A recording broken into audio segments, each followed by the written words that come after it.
Chapter 510. The middle-aged man in the camera had a long and narrow face with deep eye sockets. His expression didn't change even when Tian Bang pointed at him. The audience in the live broadcast room were guided by Tian Bang's words. Most of them looked at the man's forehead. However, this man was wearing a police cap. The hood of the cap covered his face. From the angle of the camera, they couldn't see what was underneath the cap. Zhang Ji wanted to change the angle of the camera, but judging from Tian Bang's words. No, Tian Bang didn't even need to hint. As an outstanding streamer, Zhang Ji's brain contained the video data of all registered extraordinaries and the vast majority of B-rank powerhouses in the world. Under the new stimulation, she was able to confirm the true identity of the police officer in front of her in a flash. Oh my God! Zhang Ji unconsciously let out a low cry. Perhaps her reaction was too big, but it drew the attention of the police officer. His light brown eyes revealed an ice-cold ruthlessness. It was just like the silver metal headband that was revealed after he took off his police cap. The headband covered most of this person's forehead. Strange symbols were engraved on it, unrecognizable to ordinary people. Under the illumination of the lights in the room, the symbols protruded as if they could struggle out at any time. It was extremely mysterious. When this special metal headband appeared, all uncertainties came to an end. Iron Hoop Jin Tong. Extraordinary. The leader of the 5 metal hunting group. He was without a doubt one of the most powerful hunters in the world. This was a true powerhouse at the level of the Great 100. The number of viewers in the live broadcast room exploded by 50% in an instant. It had already broken 12,000 people. Compared to the number of internet celebrities in the world, this number was certainly a tragedy. But it must be known that this was already a fifth of the entire society. Jin Tong has entered Xia City. Gang Xiong just died. A storm is coming. No, the heavens are already crying from fright. Ah, I want to go to Xia City too. Jin Tong's arrival undoubtedly proved that the rumors of 2 out of 1,000 and 16 billion were correct in a realistic sense. Even though He Yuan had just expressed the firm attitude of the Xia City branch half a minute ago, it couldn't stop the crazy growth of weeds in the hearts of certain people. Xia City has Ouyang Qin and Her Majesty Empress Wu.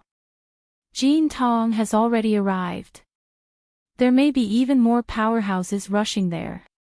But I can always go watch the excitement. Besides, so many powerhouses have gathered in Xia City. What if both sides are injured?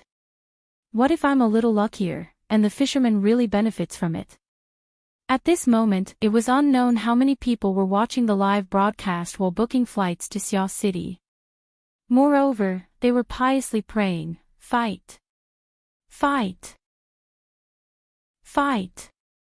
It would be best if they fought until the sky turned dark, until the sun and moon lost their light.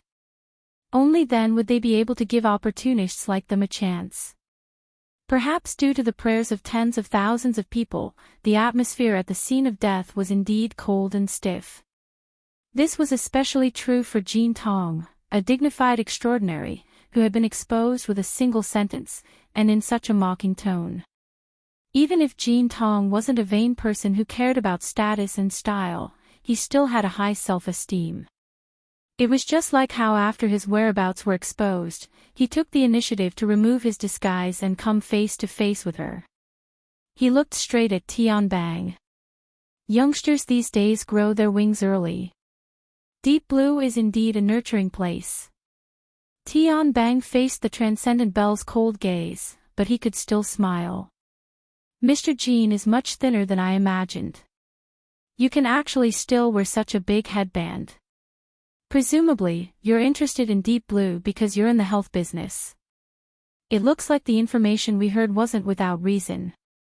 He didn't retreat as he spoke. Instead, he advanced forward. He laughed as he took 2 steps to the side, blocking Jin Tong and the metal component on the ground. I heard that Mr. Jin's cultivation hasn't been smooth in recent years, so he blazed a new path and played with some fancy tricks. He started a prosthetic game on the members of his hunting squad. He's trying to correct his path and climb to new heights. I wonder how he's progressing. Jin Tong's gaze grew even colder. He didn't respond and directly moved forward. How big was the workshop at the scene of death? The group of people were very close. In the blink of an eye, the distance between Jin Tong and Tian Bang was already only an arm's length apart. But Tian Bang's expression didn't change. Mr. Jin's extraordinary power is metallization. The matter of changing the nature of a material sounds grand and grand. I just want to know, how should the relationship between the metal used for prosthetic games and Mr. Jin be expressed? Is it the kind of mysterious illusory wind that splits the mind and splits the soul? Before he finished speaking, a long sizzling sound rang out. It was as if a piece of red-hot iron had been repeatedly thrown into ice water. It brought about a great deal of bubbles and white smoke. At this moment, at least 20 layers of format fire soared in the space of an arm's length apart. Layer upon layer, they collectively constructed the tightest format domain. But Jin Tong was even faster than Tian Bang by an instant. He raised his hand without hesitation and exerted force.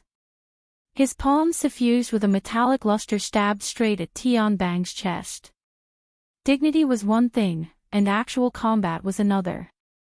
Jin Tong didn't have the self-awareness of a traditional senior expert. When an expert clearly expressed hostility, whether it was a mutant or a burner, raising his hand and killing them was the correct choice. What's more, Jin Tong had an idea of Tian Bang's reputation, the first person below the extraordinary, the successful combination of the burner and the blood flame system, the most successful example of Project Deep Blue.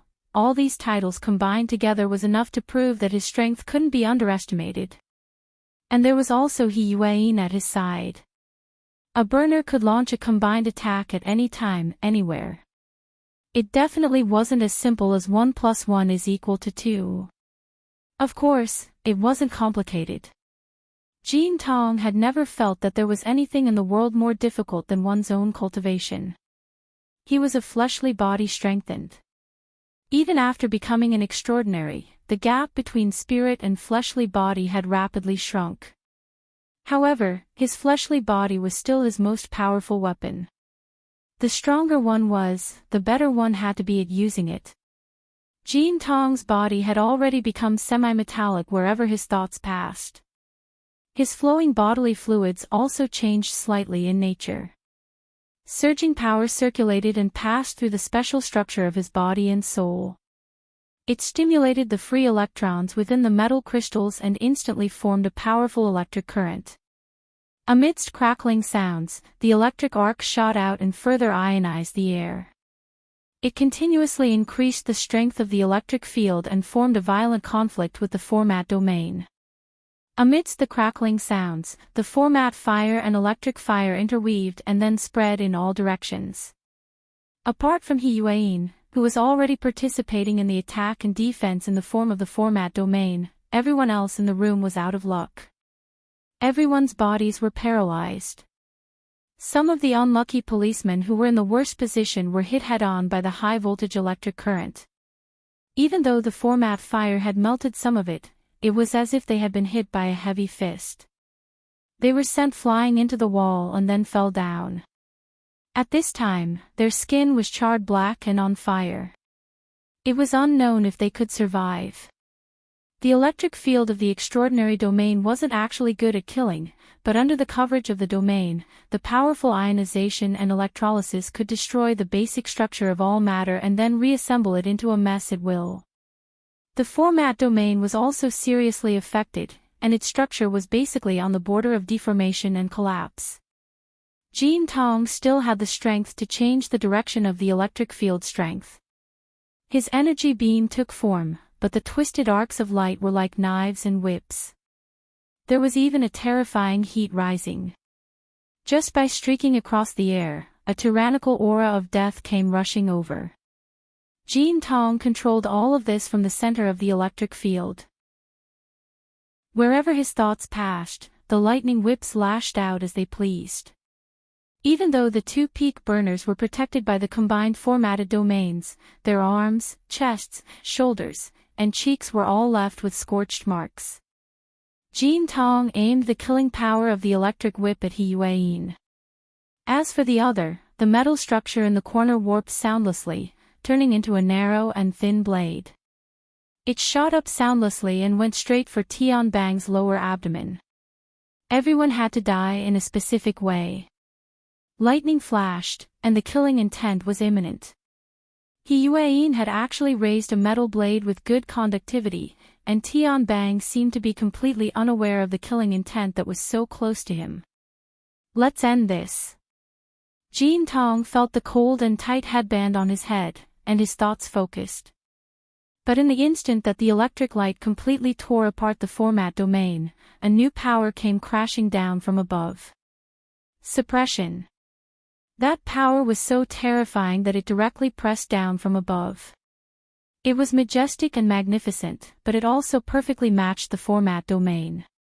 Under its guidance, the format of fire that had already been destroyed and scattered actually surged in an instant, as if a roaring active volcano was being suppressed. The extraordinary electric field domain instantly warped. Under the effect of the power, the floor beneath Jean Tong's feet was like rotten soil, or maybe it was simply melted. Having lost his support, he fell rapidly. It was only then that Jean Tong had a hilariously vigilant thought, which proved that even his spiritual will had been disturbed in that short period of time just now.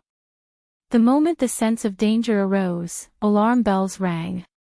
As one of the most outstanding hunters, Jean Tong instinctively wanted to retreat, or at least break away from this completely passive situation. But his opponent didn't give him any openings to exploit. That power was truly integrated as one, piercing straight down from the top of his head. The pressure skyrocketed until the high temperature rolled in reverse, lightning coiled around his body, and the electric field swayed chaotically. Jean Tong growled in a low voice. He had already used an explosive secret technique to resist the tremendous pressure that was pressing down. The power of pressure and recoil intersected, and the entire office building he was in seemed to be filled with gunpowder. Dozens of floors collapsed one after another, and sparks shot out in all directions, blasting hundreds of meters away. The surrounding buildings were all shaking, and large pieces of glass walls cracked at almost the same time, raining down a storm of shards. The 75th floor of the office building swayed at an angle of almost 30 degrees. Zhang Ji was hit head-on by the shock wave and fell into a corner. She was so confused that even the camera crashed into the wall. Fortunately, she relied on her professional instincts and quickly moved her hand over to act as a buffer. She also grabbed the camera in time to ensure that the thing that made a living could still be used normally. Fortunately, the floating camera had been modified by a famous expert, and it could still maintain its working state in such a tragic electromagnetic field. Only the internal light sensors and corresponding components were operating crazily, barely digesting the stimulation of the strong light and the shockwave, restoring a relatively clear image to the live stream room. The live stream room, which had gathered nearly 15,000 people, was completely silent. The streamer didn't speak, and most people forgot to join in.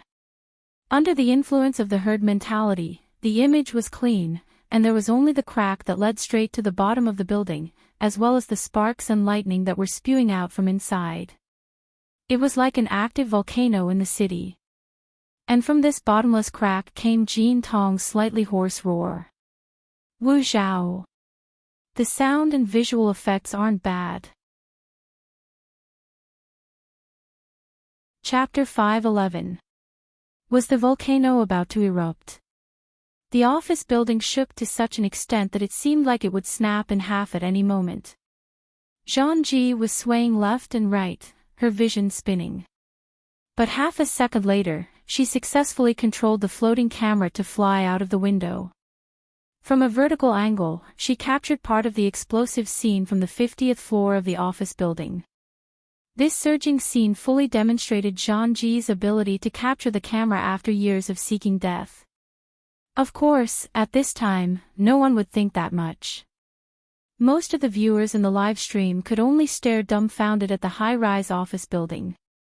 From the base to the top, half of the building had been washed by the shockwaves of flames and lightning.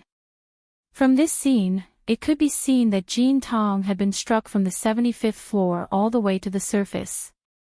He was more than 300 meters high, and the floor slabs, steel bars, metal frames, and so on were destroyed. Moreover, this did not include the number of people who might have died inside the building. This was a battle between extraordinaries. For most of the viewers in the live stream who paid attention to the battle results, this was not the first time they had seen extraordinary spar, fight, or even fight to the death. But that was because they had to rely on advanced video technology to watch relevant videos, highlights, and so on. There were less than 100 extraordinaries in the world, so it was impossible for them to be their live stream guests all the time. A very small number of people would occasionally be lucky enough to see a live broadcast, which was enough for them to savor for 3 to 5 years. But now, a true extraordinary level battle was unfolding in front of their eyes. On one side was Iron Hoop Jean Tong, one of the strongest wild hunters in the world. As for the other side, the name Jean Tong shouted had already revealed who his opponent was. Her Majesty Empress Wu. Ever since her battle with the High Priestess of the Public Church 2 months ago, announcing to the world that she had become an extraordinary, Her Majesty Empress Wu had finally revealed her extraordinary power to the world once again. Compared to the unfathomable mysteries on the spiritual level, there was no doubt that the current scene of buildings collapsing and mountains shaking was more in line with the aesthetics of the general public. Under the constant shaking of the camera, the number of viewers in Zhang Ji's live stream broke through from 15,000 to 20,000 in just a few seconds. Then, it continued to skyrocket. By the time the dust at the bottom of the stairs blocked everyone's view, the number of viewers watching the dust-filled scene had already exceeded 28,000. This had already exceeded 40% of the society's membership. On one hand, one could see how attractive a battle between extraordinaries was.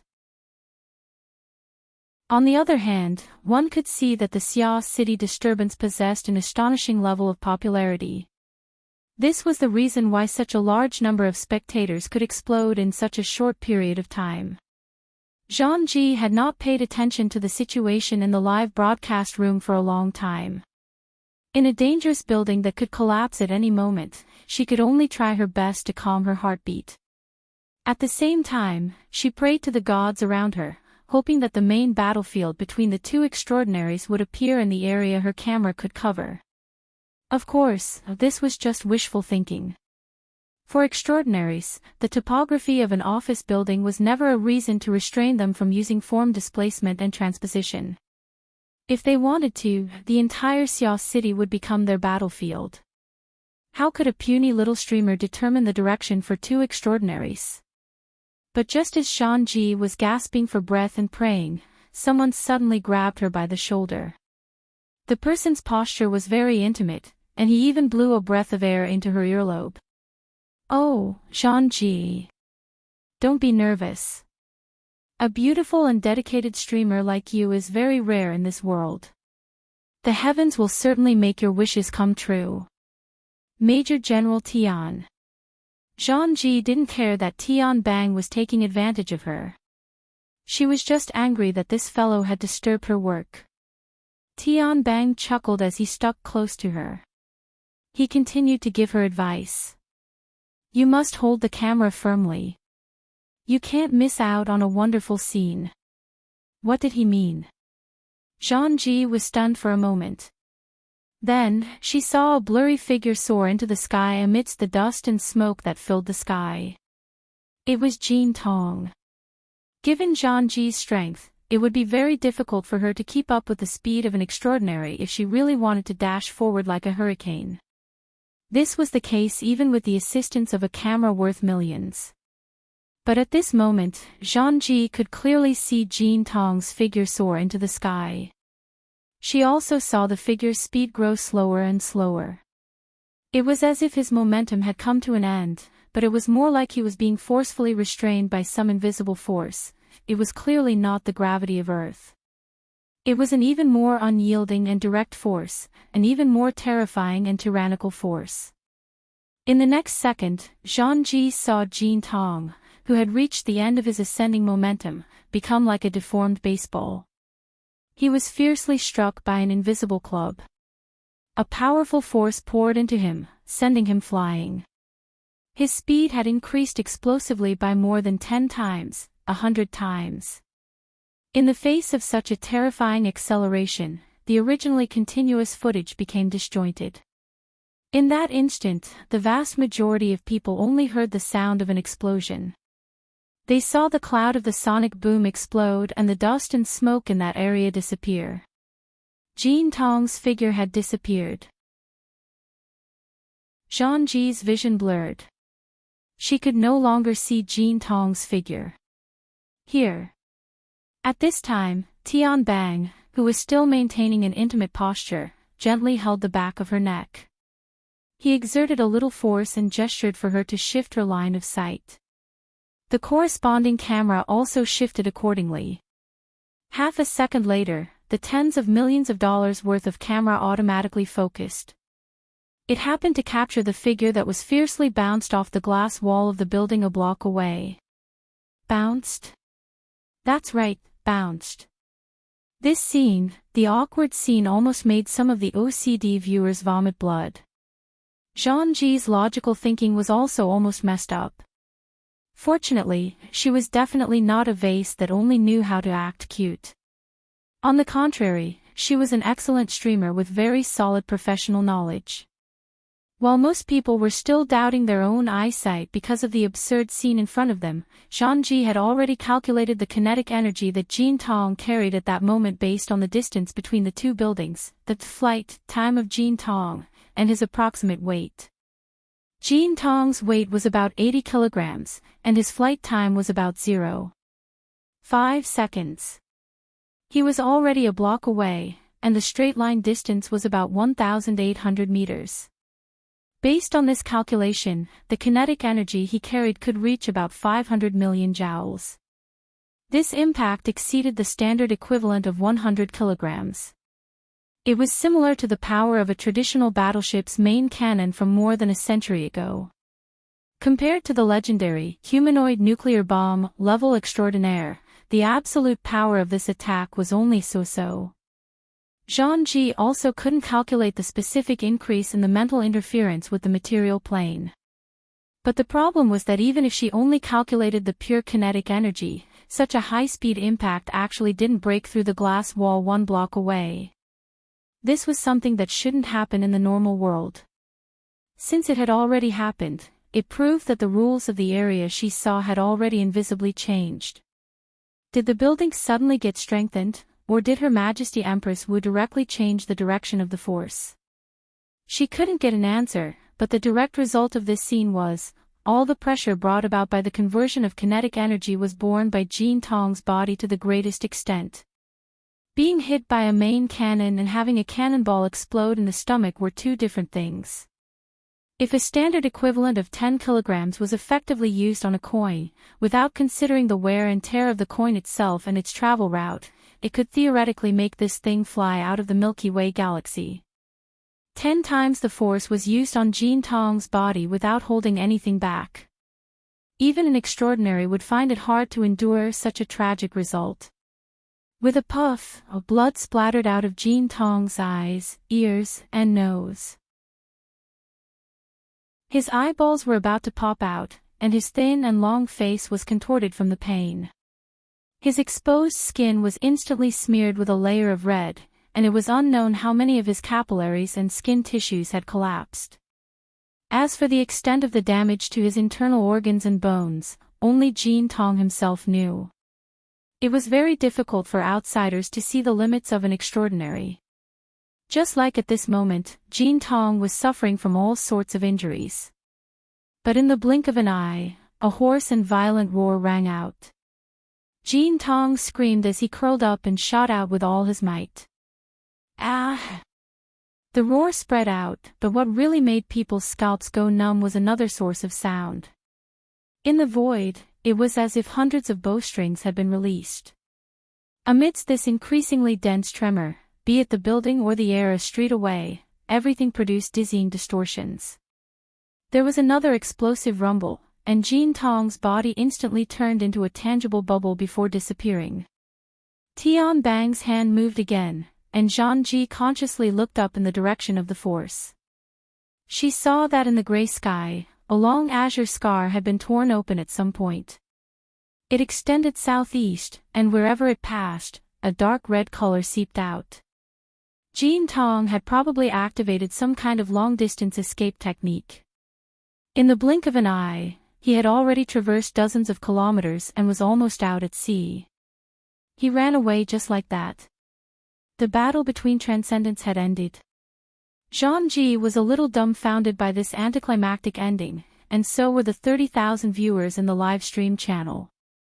It wasn't until the long scar was about to disappear into the horizon that a large number of bullet comments appeared. What's going on? Jean Tong has typed GG. Her Majesty Empress Wu has also typed GG. Jean Tong says that Xia City is too hard. He can't break through. I must have seen a fake live stream. But that fall just now really hurts. Accelerating from 0 to 10 times the speed of sound in an instant, and then returning to 0 in an instant. Just what kind of experience is that? Teacher Jean Tong can give lessons in the future and impart his experiences, but does he really know how Her Majesty Empress Wu did it? The surging bullet comments were already mixed in with the comments of many powerhouses. There was no lack of mockery and ridicule among them. It was true that Jean Tong's performance today was worse than dog shit. From start to finish, one of the best wilderness hunters in the world had been completely controlled by Her Majesty Empress Wu. He had completely lost the rhythm he should have had. Was Jean Tong not at his best, or was Her Majesty Empress Wu's strength beyond imagination? Chapter 5:12. Don't get distracted. Tian Bang reminded her. Zhang Ji looked up in shock and saw the dark clouds above Xia City distort once more. They burst apart. Although the turbulence was great, there was no sound. It was because of this that the pencil-straight long scar that nearly sunk into the horizon suddenly twisted and fell diagonally downwards. They were still fighting. Zhang Ji looked up at the strange scene in the sky and was delighted at first. She felt that the live broadcast could continue, but then she realized that the battlefield was too far away. It was beyond her reach. The broadcast room was filled with howls of grief when they saw the transmitted image.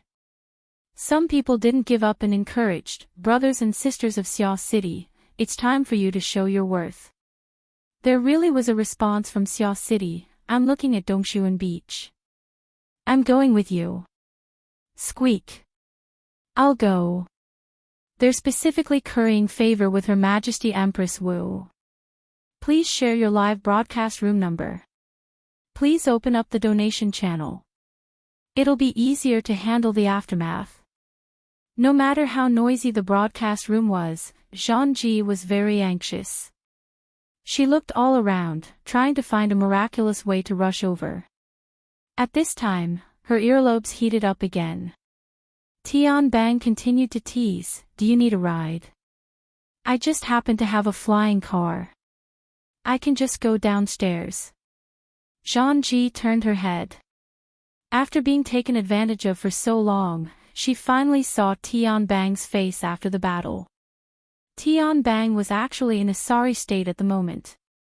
His hair was a little unkempt because he was directly facing Jean Tong's extraordinary electric field, and there was even a scorch mark on his face, adding some blood and fire to his sunny, boyish smile. Of course, it also revealed part of his true nature. Zhang Ji blinked. The bit of emotion in her heart was quickly diluted. Doubt surged in her mind, and the vague thoughts that originally existed gradually became clear. You guys, sure.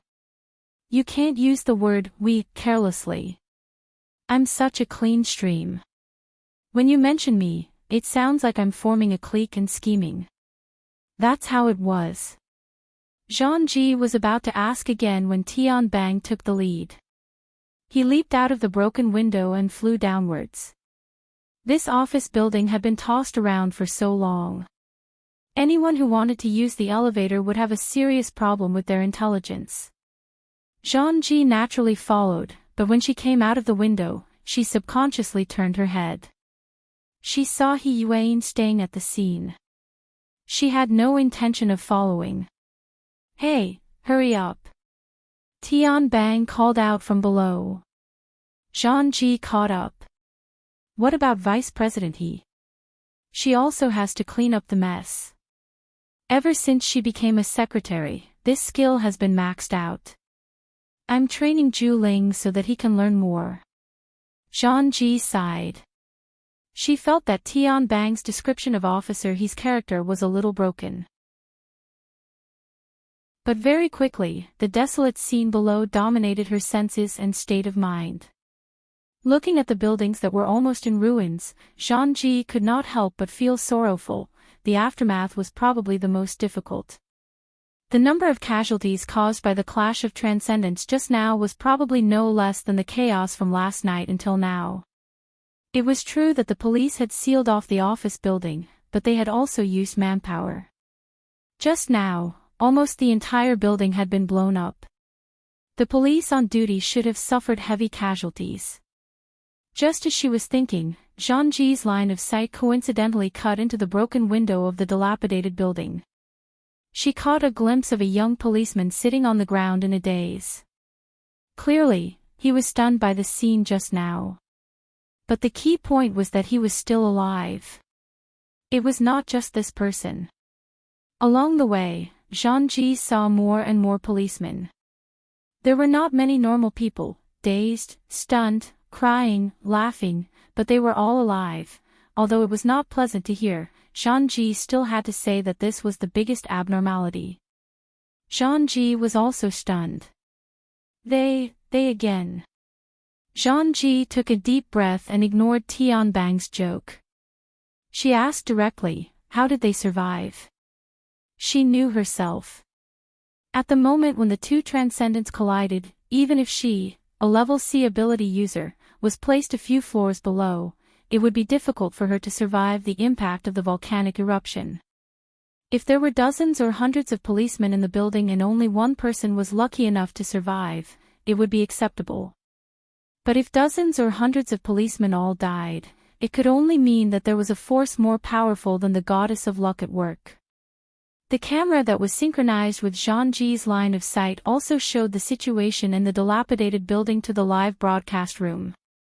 D***men, I clearly saw someone being blasted out of the building by the shockwave, and there was more than one.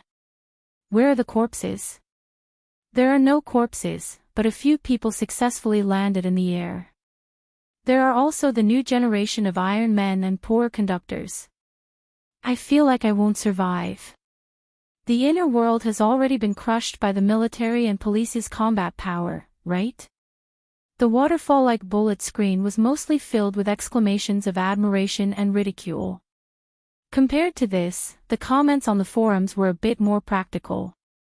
Someone deduced, take care of this lowly person's weak logic.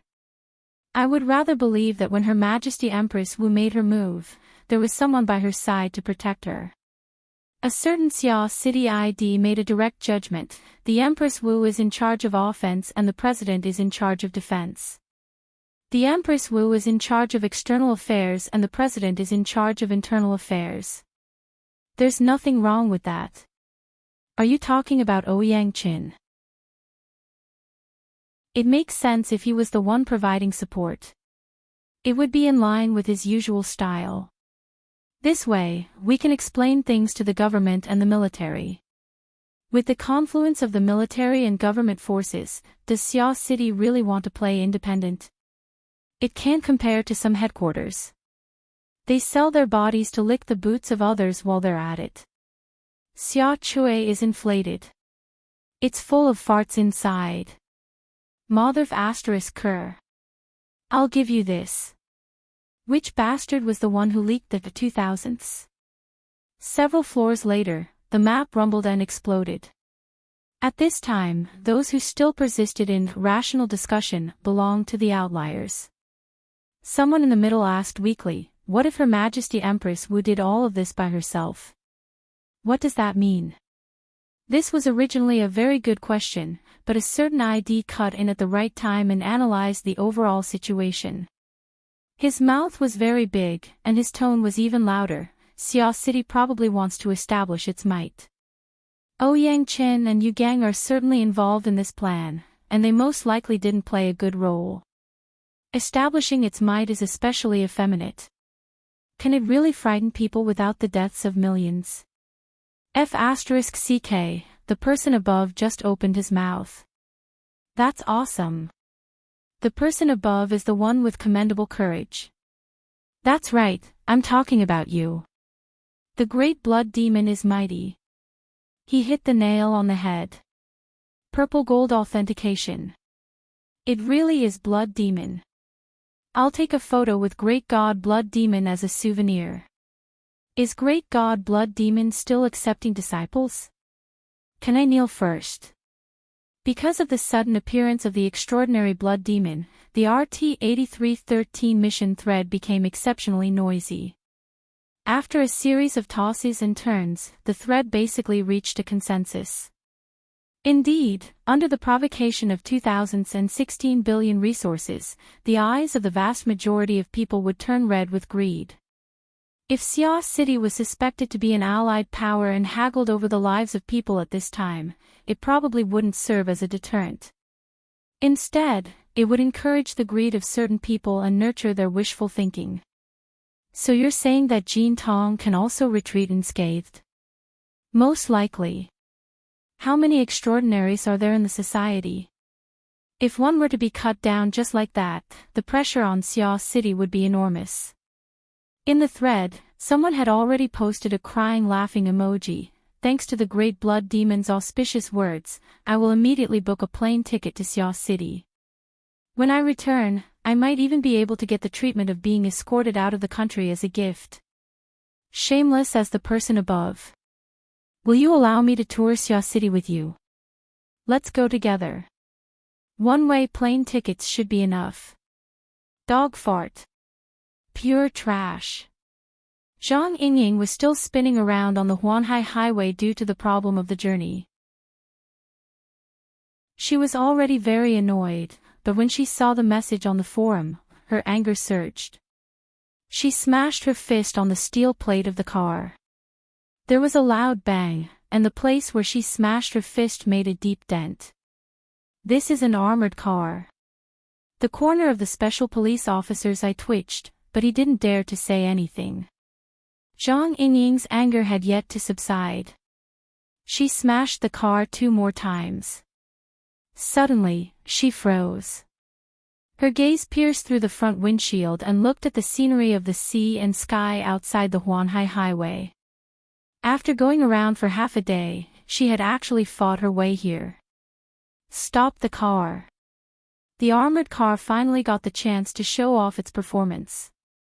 It came to a screeching stop. Zhang Yingying pushed open the car door and leaped. She circled around the body of the car like a flipping petrel and plunged down the sea of the precipice. When the special police officer staggered out of the car, he saw the long-legged beauty with a strange temper running fast on the precipice, still heading for the golden beach in the distance. With a muffled bang, a column of water dozens of meters high exploded on the surface of the sea 100 meters offshore.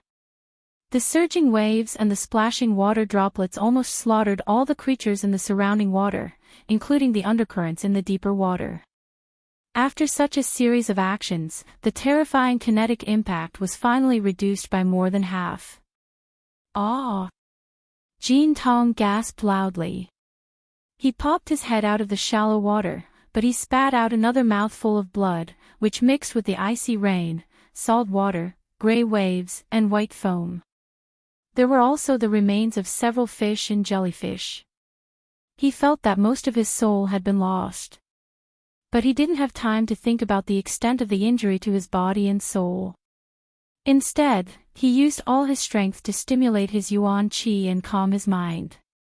He also prepared an overbearing secret technique to stimulate his potential, ready to withstand the terrifying impact from Her Majesty Empress Wu. However, after a few seconds, although the pressure from the opposite side was always there, the substantial impact did not come. I actually smashed into the sea. Good luck. The sound waves were transmitted from the golden beach that faced the sea. Under the erosion of the freezing rain, the color of the beach was somewhat dim, like an orange peel that was close to rotting. Jin Tong was even more convinced that it was the death domain of the beauty on the shore. This, Her Majesty Empress Wu, who was respectfully addressed by the world, was now like a petty bourgeois girl strolling in the morning. She wore a classic white shirt paired with black wide-legged pants, with a slightly unruly leopard belt in the middle. Her shoes and socks could not be seen clearly. She could only see that her clothes were light and thin, swaying gently in the wind. She appeared even more elegant and pleasing to the eye. It was just that she was out of season. Of course, for an extraordinary like Her Majesty Empress Wu, the season had never been a factor. It was fine as long as it was arranged according to her mood. At this moment, her long hair was casually draped over her shoulders, dancing in the sea breeze and freezing rain. She was too lazy to take care of it, and it was already slightly wet. What was even more eye-catching was that she was holding an ancient book with slightly yellow pages that were vertically arranged. Just like how the ancients would read, the book was rolled up, leaving only 1 or 2 rows of ink characters. She ignored the wind and the rain and slowly savored it. When the voice rang out, Her Majesty Empress Wu did not even look Jin Tong in the eye. She was leisurely reading the book, seemingly attentive yet bored. She had even flipped a page in between. She was posturing, right? Perhaps so. But when they had exchanged blows just now, she had also been in this state. This woman, Wu Jiong, had smashed him into the sea while flipping through the book. Jin Tong stared fixedly at the beauty on the shore. No one could understand the pressure here better than he did. Of course, there was even more shame and fear. The depression in his chest surged up, and he barely managed to swallow it back down. And this irrational action further worsened the injuries on his body. This woman had integrated the format of fire at the beginning of her attack in the office building. Using an inconceivable method, she had forcefully pressed this special power of formatting into his body, interfering with and destroying his semi-metallic and near-superconducting body structure. After that, she had simply and straightforwardly attacked him with kinetic energy. She had even beaten his originally strongest physical cultivation into a half-cripple. Now, he no longer had a chance to turn the situation around. The venom of her vision, the ruthlessness of her heart, and the strangeness of her methods were truly something that Jin Tong had never seen before in his life. She had just become an extraordinary 2 months ago. Jin Tong had a mother asterisk that he had directly sent to all the intelligence agencies of the inner worlds. This kind of skillful and flawless attack method, let alone 2 months, even the veteran extraordinary who had cultivated for more than 20 years would most likely be brought to their knees. There were many strong men in the world who could swing a 1,000-pound hammer, but to be able to use a 1,000-pound hammer to weave brocade and embroider. Just what kind of monster was she? Jin Tong's mind was in turmoil. He felt that if he continued to let his imagination run wild, he might directly collapse. He could only forcibly restrain his mind, endure the discomfort of his body, and hoarsely say, "Wu Jiong, what the hell are you trying to do?" Her Majesty Empress Wu's attention was still on the book, or it could be said that she was in the most comfortable state she had created for herself. Jin Tong's clear questioning words entered her ears, but she didn't even raise her eyelids. "I warned you before not to go ashore, or else I would beat you to death. Let's not talk about the process, but now you've perfectly fallen back into the sea and haven't set foot on the shoreline. For the sake of this luck, I won't see you out." Jin Tong stared fixedly at Her Majesty Empress Wu. He didn't believe that the basis of this woman's decision was some damned luck or whatever. Even saying it was mood was more reliable than that. But he didn't say anything else. In this kind of situation, he would be an idiot if he spat out another word. Jean Tong had fought with the aberrations in the wilderness all year round, and it wasn't the first time he had encountered a crisis that could kill him. This had also trained him to be soft and hard, straightforward and submissive in his style of doing things. If he couldn't beat her, then he couldn't beat her. If Her Majesty Empress Wu really wanted his life, he would fight to the death. But since she didn't care about him, what harm was there in enduring for a moment and retreating? Jean Tong slowly breathed in and out. His body cut through the icy cold water and slowly moved backwards. But at this moment, he suddenly heard a vague sound. Someone was rushing over at lightning speed, and the content of the shouts was related to him. His heart jumped slightly, and he looked at Her Majesty Empress Wu on the shore. Even though there was a third party involved, this beautiful woman still didn't have any intention of changing her decision. The book in her hands flipped over another page. The patter of freezing rain fell, drenching her clothes and long hair, but when it touched the page, it all silently melted away. He had already been completely ignored. This wasn't an act. Perhaps from the very beginning, Her Majesty Empress Wu had never cared about him. Jean Tong gave Her Majesty Empress Wu a deep look. He wanted to carve this clearly high-profile, yet mysterious woman into his heart. Soon after, his entire body sank into the surface of the sea, retreating towards the deep sea. A few seconds later, he disappeared into the misty depths of the vast ocean. Hey, hey, hey, hey, hey. Just half a minute after Jean Tong disappeared, Zhang Yingying rushed over from the distant Huanhai highway, panting. But in the end, she was still a step too late. She could only watch helplessly as Jean Tong disappeared into the distance. Her enthusiasm of seeing the battlefield fly over from beyond the sky and joining in on the fun was completely doused in ice. Zhang Yingying looked at her boss with a gaze of disbelief. Although she knew that no one could guess her boss's thoughts, in this dangerous time of war, to send off a great extraordinary enemy with a wave of his hand, such a strange train of thought. No, someone on the internet had clearly deduced this. Boss, you? Zhang Yingying wanted to say, boss, are you crazy? But she finally knew how to swallow those words.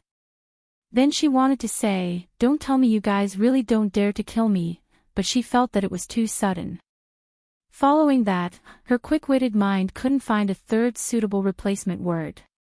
She could only say, you, for a long time. Even though she couldn't say the words out loud, her attitude was expressed. Her Majesty Empress Wu still gave face to her subordinates. She moved her gaze away from the scroll in her hand and looked at Zhang Yingying. She nodded and said, you've almost reached the limit of your current level. The effects of cultivating your mind and body during this period of time are not bad. Next, you need to carve out your own path in order to change your fate and become independent from the world. Defy the heavens and change my fate. Boss, you've read too many novels. Zhang Yingying was so angry that she laughed. Also, are you reading Buddhist scriptures? Had he read too many Buddhist scriptures and learned the heart of a bodhisattva? That place is obviously full of bragging ****.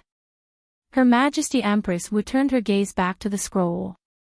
She said unhurriedly, no matter how you boast, as long as you can boast to the point that many people don't doubt it, it can also be considered an extraordinary power that defies the heavens and changes fate.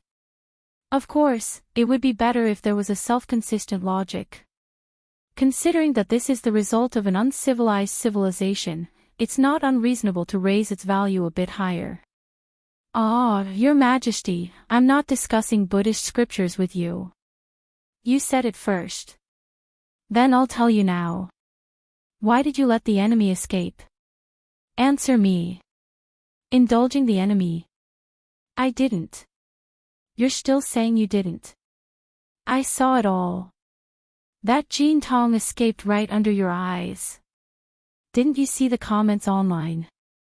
Those greedy, insatiable, and lawless troublemakers are all celebrating, okay?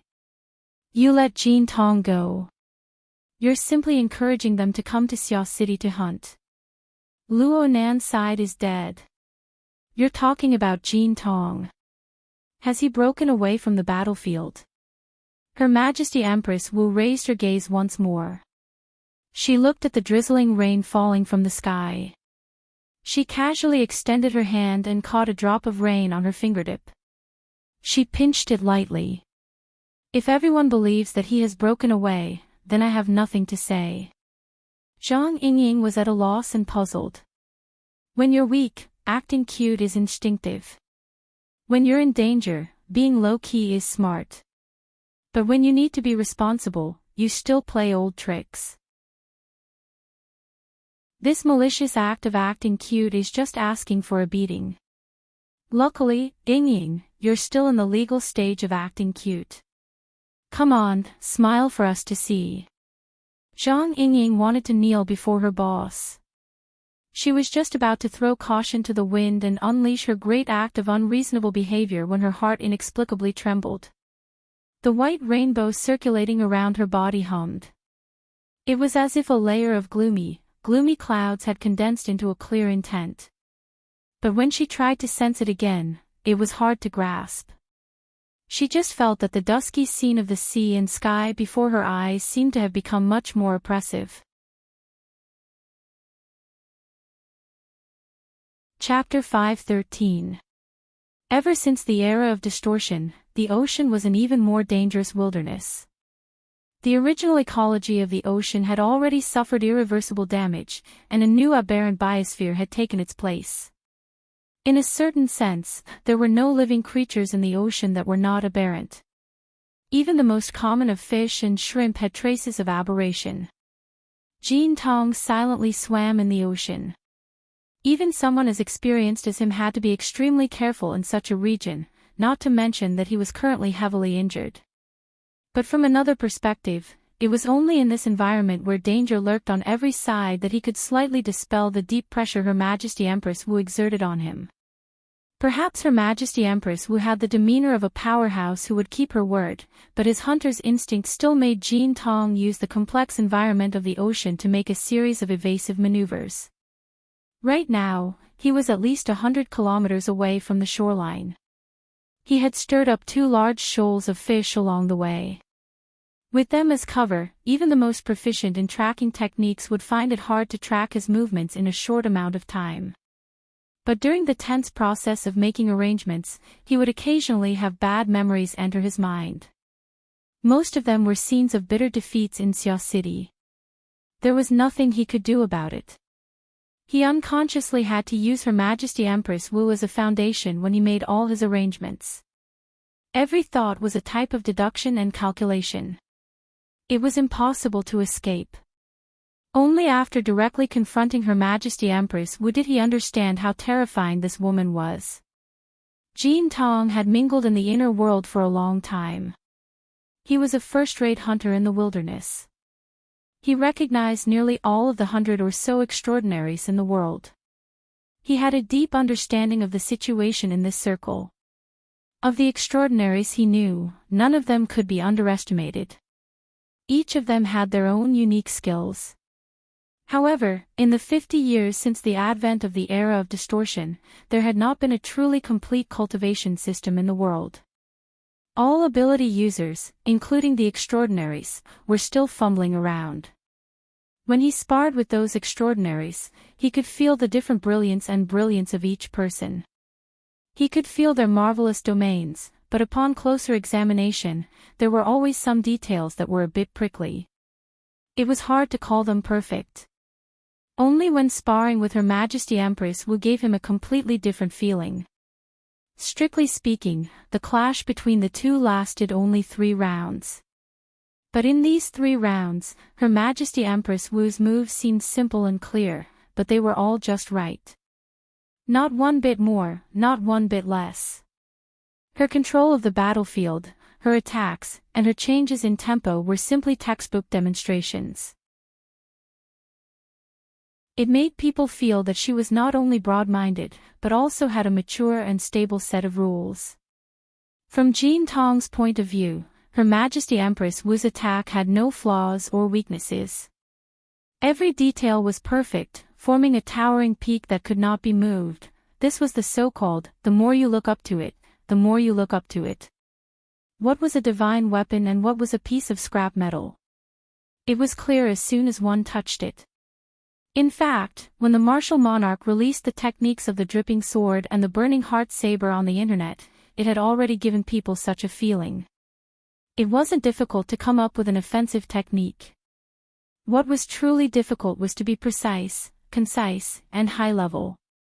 The more Jean Tong experienced it, the more he felt that there was a lot of knowledge in it. Looking at it this way, even though he had lost miserably, he had gained a lot as well.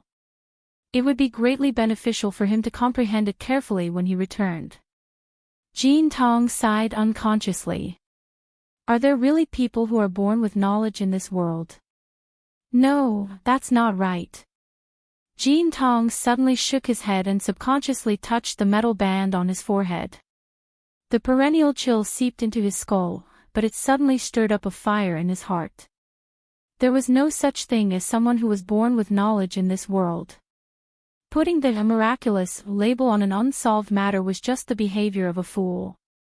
Rather than putting someone else on a pedestal, it was better to put himself in their shoes and think. Perhaps Her Majesty Empress Wu's achievements had a more complicated origin, just like what he had experienced in the past.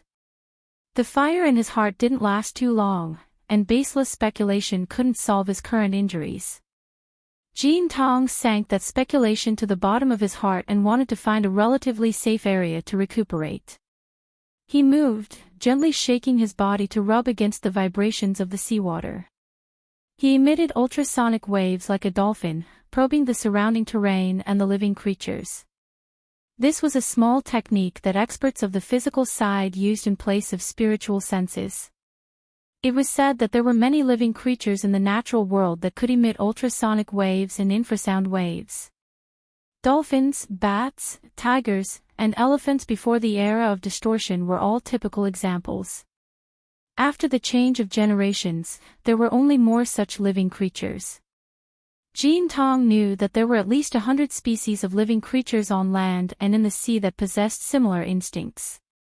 However, to be like Luo Nan of Xia City, to be able to emit destructive high-energy infrasound waves by relying on a mutant tool that wasn't even remotely related, Jean Tong's thoughts suddenly froze.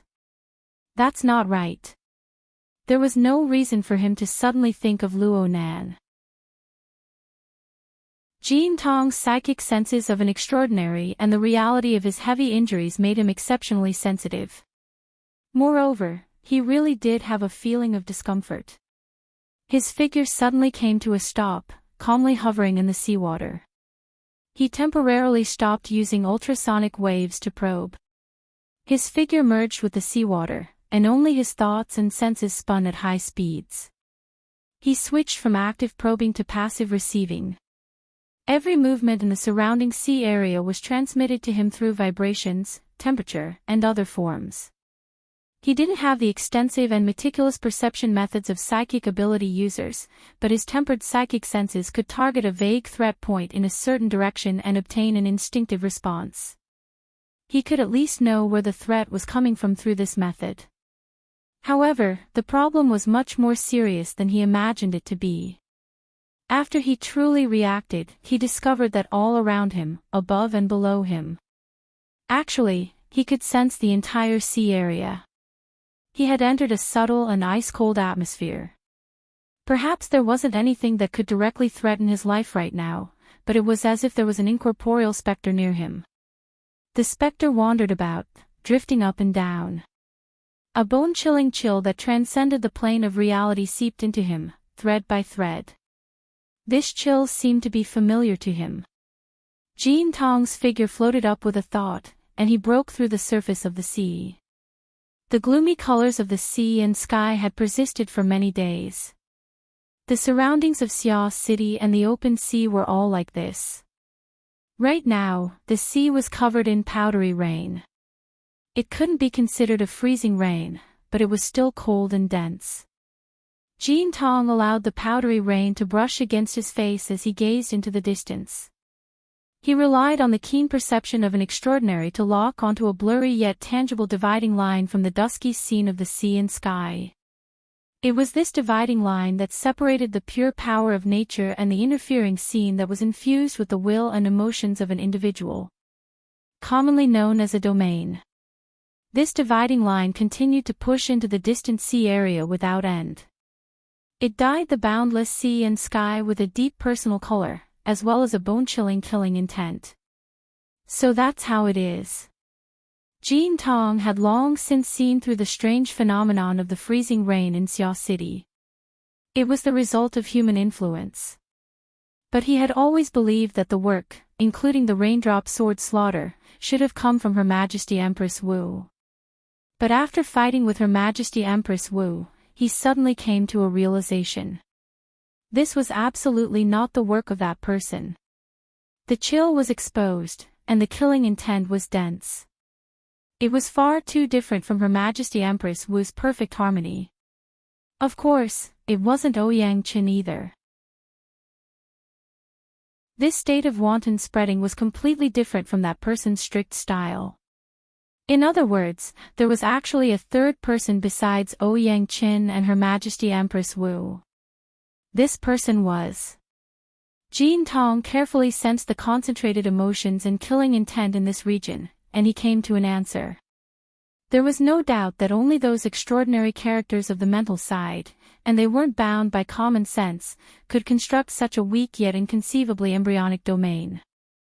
There were many famous characters in Xia City, but most of them were already set in stone. There was only one up-and-coming star who had made a great name for himself in a short period of time.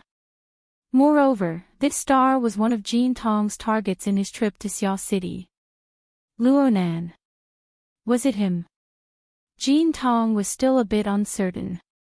The interference power of this freezing rain domain towards the plane of reality was very ordinary. It lacked a constructed pillar and backbone, and it wouldn't pose too much of a threat to true experts. But how far was he from the shore? He used the satellite positioning system to confirm his latitude and longitude. He was roughly 200 nautical miles away from Xia City. The straight-line distance was nearly 400 kilometers. If the range of Xia City itself was included, then it could be said that it was truly 1,000 kilometers away. It blotted out the sky and covered the earth. What a joke. Anyone who could expand their mental senses to 1/10 of the range would be an extraordinary. Then what was this fellow? Extraordinary X10. Jean Tong suddenly understood how Gang Xiong and Noise had died. Doing things within this range of mental senses was practically the same as putting one's heart against the tip of a knife, shouting, "If you don't stab me to death, then you're my grandson." What was the point of not dying? Though he was already several hundred kilometers away from Xia City, Luo Nan's knife light had begun to draw shadows behind his neck. Jean Tong snorted coldly when he thought of this. His energy surged outwards, forcefully breaking through the rain and mist that filled the sky. The penetrating chill was isolated outside. He soon discovered that this was meaningless. He suspected that Luo Nan's domain did not specialize in confinement and killing. It was more like a carrier for mental senses. So what if he drove it away and shielded it? The dividing line of the sea and sky scene was several dozen kilometers wide. It was vast and mighty, and it was hard to see the end. How could he drive it away with the strength of one person? Could it be that he had guessed wrong? Luo Nan had the strength of one person. How in the world did he accomplish this? He carefully examined the principles of this domain. It was connected to the polar domain above and to the microscopic form below. Only by severing this connection would he be able to act. It would have been fine if he was on the mental side. At worst, he could just retaliate back. But in this current situation, Jean Tong let out a breath. He was simply unable to estimate the limits of Luo Nan's soul strength. He was also unable to imagine the scale of Luo Nan's reserves. Cough, cough. His blood rushed to his throat, causing a knot to form in his heart. His irritation gradually rose. If he were at his peak, he wouldn't care. Even if Luo Nan entangled him, Luo Nan would be nothing more than a mosquito. Luo Nan would not be able to harm his foundation. But right now, he urgently needed to find a place to heal his injuries. How could he gather his strength if he was constantly being watched? Jin Tong suppressed his negative emotions with difficulty, but he knew that he had to change his plans. He hoped that Her Majesty Empress Wu was a person who kept her promise. He used his wristband to contact his subordinate who had been lingering in the open sea. He reported his current coordinates. "Come here and pick me up." It was safest for an injured beast to lick its wounds in an isolated and uninhabited place. But right now, Luo Nan was like a maggot attached to the bone. He needed to leave the sea area covered by the freezing rain domain as soon as possible. He crossed the dividing line with the fastest speed possible, suppressing the expansion speed of Luo Nan's domain. Jin Tong quickly hung up the phone, but he could still hear his subordinate trembling with excessive joy. Clearly, the news of his great defeat in Xia City had already spread. "Do they think I'm going to die?" Jin Tong snorted coldly. He recalled the rather famous female streamer from the inner world in the office building. With such a person there, the news of him being blasted out of Xia City would probably be known by the entire world. Even though he was at his level, empty fame was no longer a burden. But when he thought of Her Majesty Empress Wu's awe-inspiring divine might, he couldn't help but be in a bad mood. His thoughts reached this point, and his mind became a bit absent-minded. He unconsciously recalled the details of his experience fighting against Her Majesty Empress Wu. He pondered over how he should deal with her if they were to fight again. It was absolutely impossible for ordinary methods to match up to her perfection and profoundness. His thoughts entered the alley, and it was hard to deviate. Jin Tong stood on the surface of the sea, his mind immersed within. He was in a trance, unaware of the passage of time.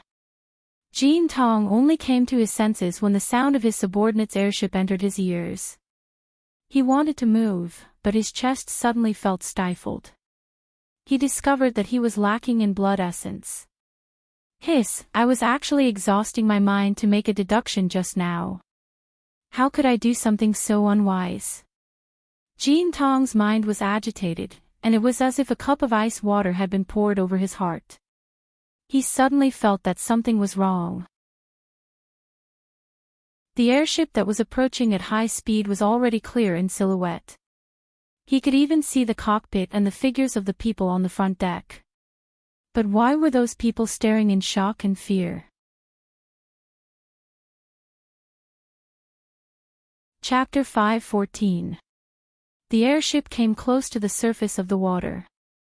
Someone on the deck finally struggled out of his terror and shouted loudly to remind his captain. However, he couldn't say anything in his anxiety. Jin Tong didn't need to be reminded to know that he had fallen into a trap. Just as the shadow appeared, his sensitive spiritual sense was covered by a layer of mist, making it hard for him to see clearly. He sank his mind and subconsciously took a step out on the surface of the sea.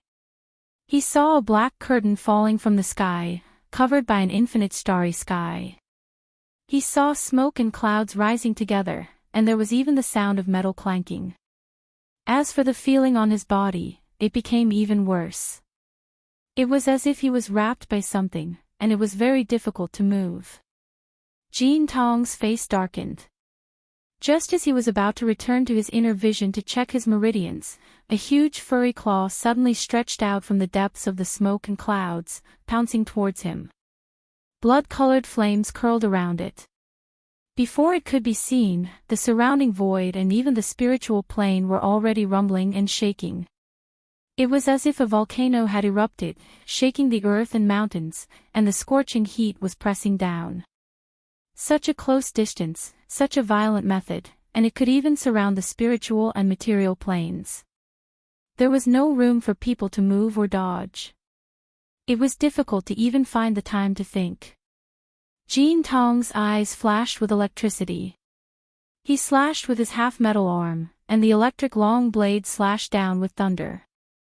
The electric blade and blood claw collided with each other. Smoke and clouds surged, and the black curtain distorted. One could hear the sound of waves and wind. The sound of the real world seemed to be separated by a thin layer of paper, but it couldn't penetrate no matter what. F***ck it. Jean Tong's hostility increased, and he slashed down with another electric blade. Electric arcs flashed like a dragon. When the dual-purpose airship crashed into the water, the members of the 5-metal hunting group on it saw Jean Tong submerged in a cloud of flickering smoke. Within it, there was a blood-like flame burning, and there was also a long chain of electric light darting left and right. The light was dazzling, but the cloud was cloudy and constantly expanding. In the blink of an eye, it covered an area of several square kilometers. It was even more impenetrable. At most, they could see some blurry silhouettes. There was their captain inside, and there was also a huge and shocking demonic shadow. It seemed like they were engaged in an intense battle. The person in charge of the airship was a bald man named Tong Can. He was also an architect with a combat strength of B-. He was quite famous in the inner world for his brutal and fierce close combat skills. He was a first-rate grandmaster of combat, and was the classic example of someone who was careless on the outside but meticulous on the inside. He was in the control room right now, looking at the marvelous scene on the surface of the sea. He thought to himself, could it be that Xia City is unforgiving? Could it be that they sent people to hunt me down? Could it be that two extraordinaries are fighting with their extraordinary domains? If that was the case, then he shouldn't have gotten too close. He ordered loudly, turn the rudder quickly. Who would have thought that not only was the cloud expanding at an extremely fast speed, but it was also leak-proof? Suddenly, a long lightning dragon appeared at the edge of the cloud, tearing through the clouds and pouncing towards the airship. Be it in the steering room or on the deck, the group of people turned pale with shock. "Leader, it's us." His words were completely useless. The lightning flashed at an incredible speed. In the blink of an eye, the uncontrollable lightning dragon hit the airship head-on, sending electric arcs everywhere. It must be said that this was Jean Tong's ride. Considering the range of his abilities and the complex environment he was using it in, all the important areas had been isolated by electromagnetic force. However, if the power of extraordinaries was so easily blocked, then they would be underestimating the apex powerhouses of this world too much. The electromagnetic fields interacted with each other, and the killing intent of extraordinaries poured into the airship as catalysis. A considerable portion of the airship's electronic components were instantly burned down. There were even a few unlucky fellows on the deck who were struck by the electric arcs. Their entire bodies caught on fire, and they were sent flying into the sea, sinking to the bottom. "Leader! Boss! Boss!" The members of the hunting group on the deck covered their heads and scurried away like rats, but they didn't forget to call out in warning. However, the response from the cloud of smoke was a second lightning dragon that flew up. Miserable howls rang out in the control room. "We've been sucked in. Get lost." Tong Can threw himself over to personally take control of the helm, but the steering gear could only turn idle. The system interface next to it was distorted and indistinct. The corresponding powerful electric and magnetic fields exerted their effects at the same time, causing the airship's structure to warp violently. At the same time, the people on the airship were also warped. This was the destructive power of extraordinaries, but how did it end up on their heads? In the control room, Tong Can was in a daze from the fall. He didn't know how many pieces of equipment had been crushed under his body. As he struggled to get up, his body suddenly stiffened. He could clearly hear the sound of violent panting. How familiar was that sound? It was clearly his leader's voice. He raised his head in shock, but he didn't see anyone.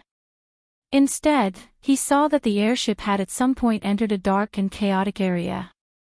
It was lost and he didn't know where it was going. The next moment, the electric arcs were as majestic as the sea, instantly submerging the airship. Huff, huff, huff. Jean Tong's breathing became increasingly heavy, and his mind buzzed. Fortunately, his thoughts were still flowing. Was he dead? Would he still be alive? He wasn't pessimistic enough to give himself a definite answer. He just wanted to know if the sanguine ape behemoth that he had killed 7 times in a row would come back to life.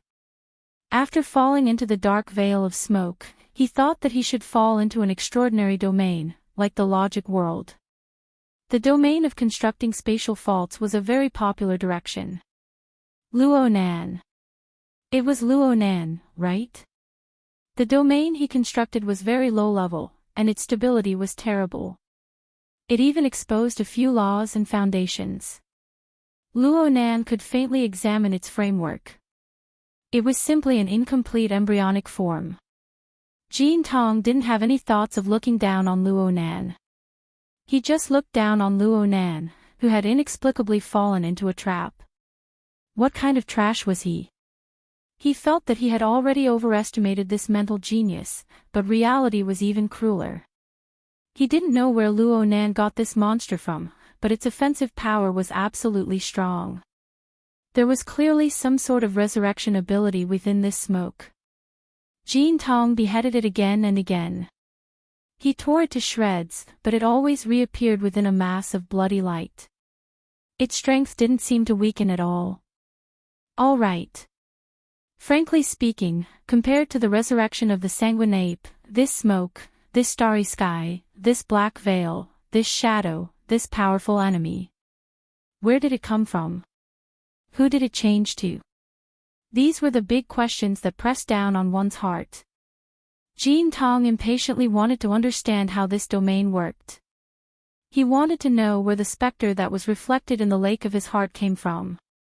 Compared to the sanguine ape, which was at most a B+ rank attack, the incorporeal specter that possessed his body was his greatest calamity. The incorporeal specter had been manipulating Jean Tong in the dark throughout the course of his battle with the sanguine ape. It took advantage of Jean Tong being heavily injured to the point that his foundation was unstable to extract an unending stream of blood essence from his body and scatter it into the depths of the boundless smoke. Jean Tong felt as if he was carrying a heavy burden, as if he had lost a great deal of blood.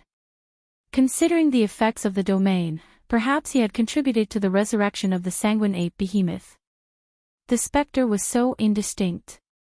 It seemed real yet illusory. Jean Tong looked back several times, but he couldn't find it. He even wanted to chop off the flesh on his back in order to feel refreshed.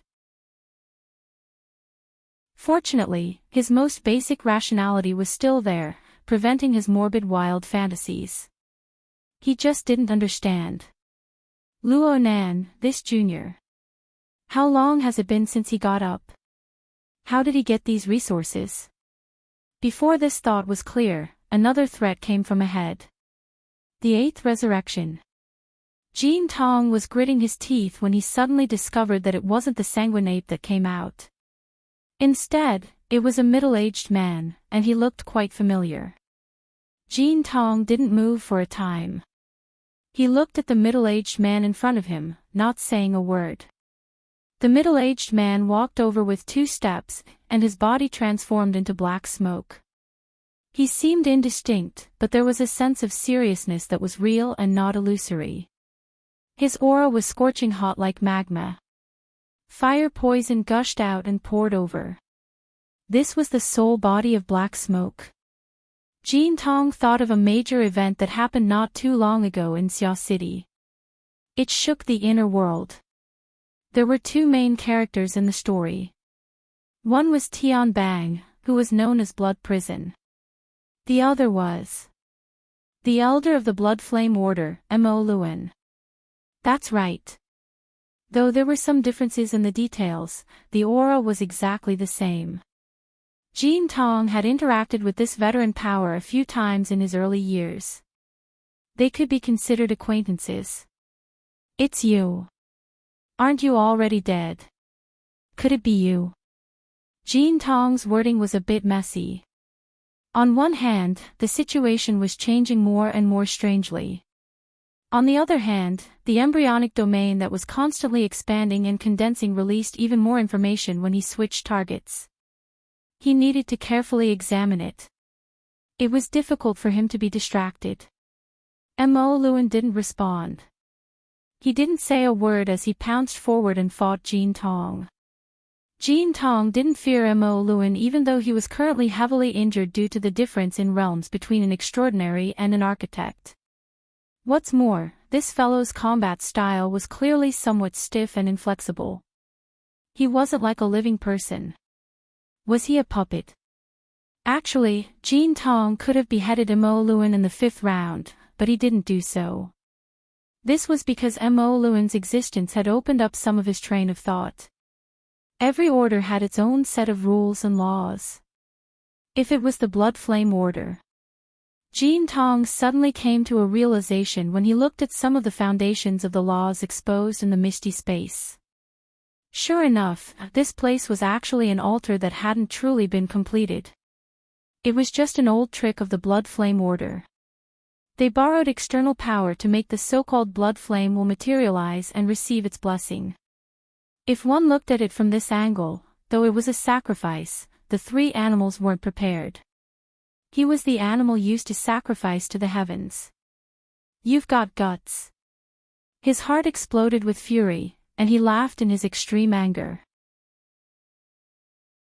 Lightning was like a blade in an instant, and the magnetic force was like a lock. He locked Mo Luan's figure in an instant and killed him with a single slash.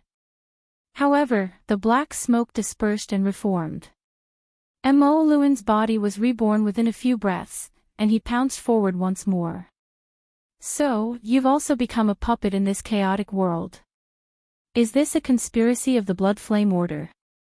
Or is this the handiwork of that kid Luo Nan? It can't be that Luo Nan already predicted my fate, right?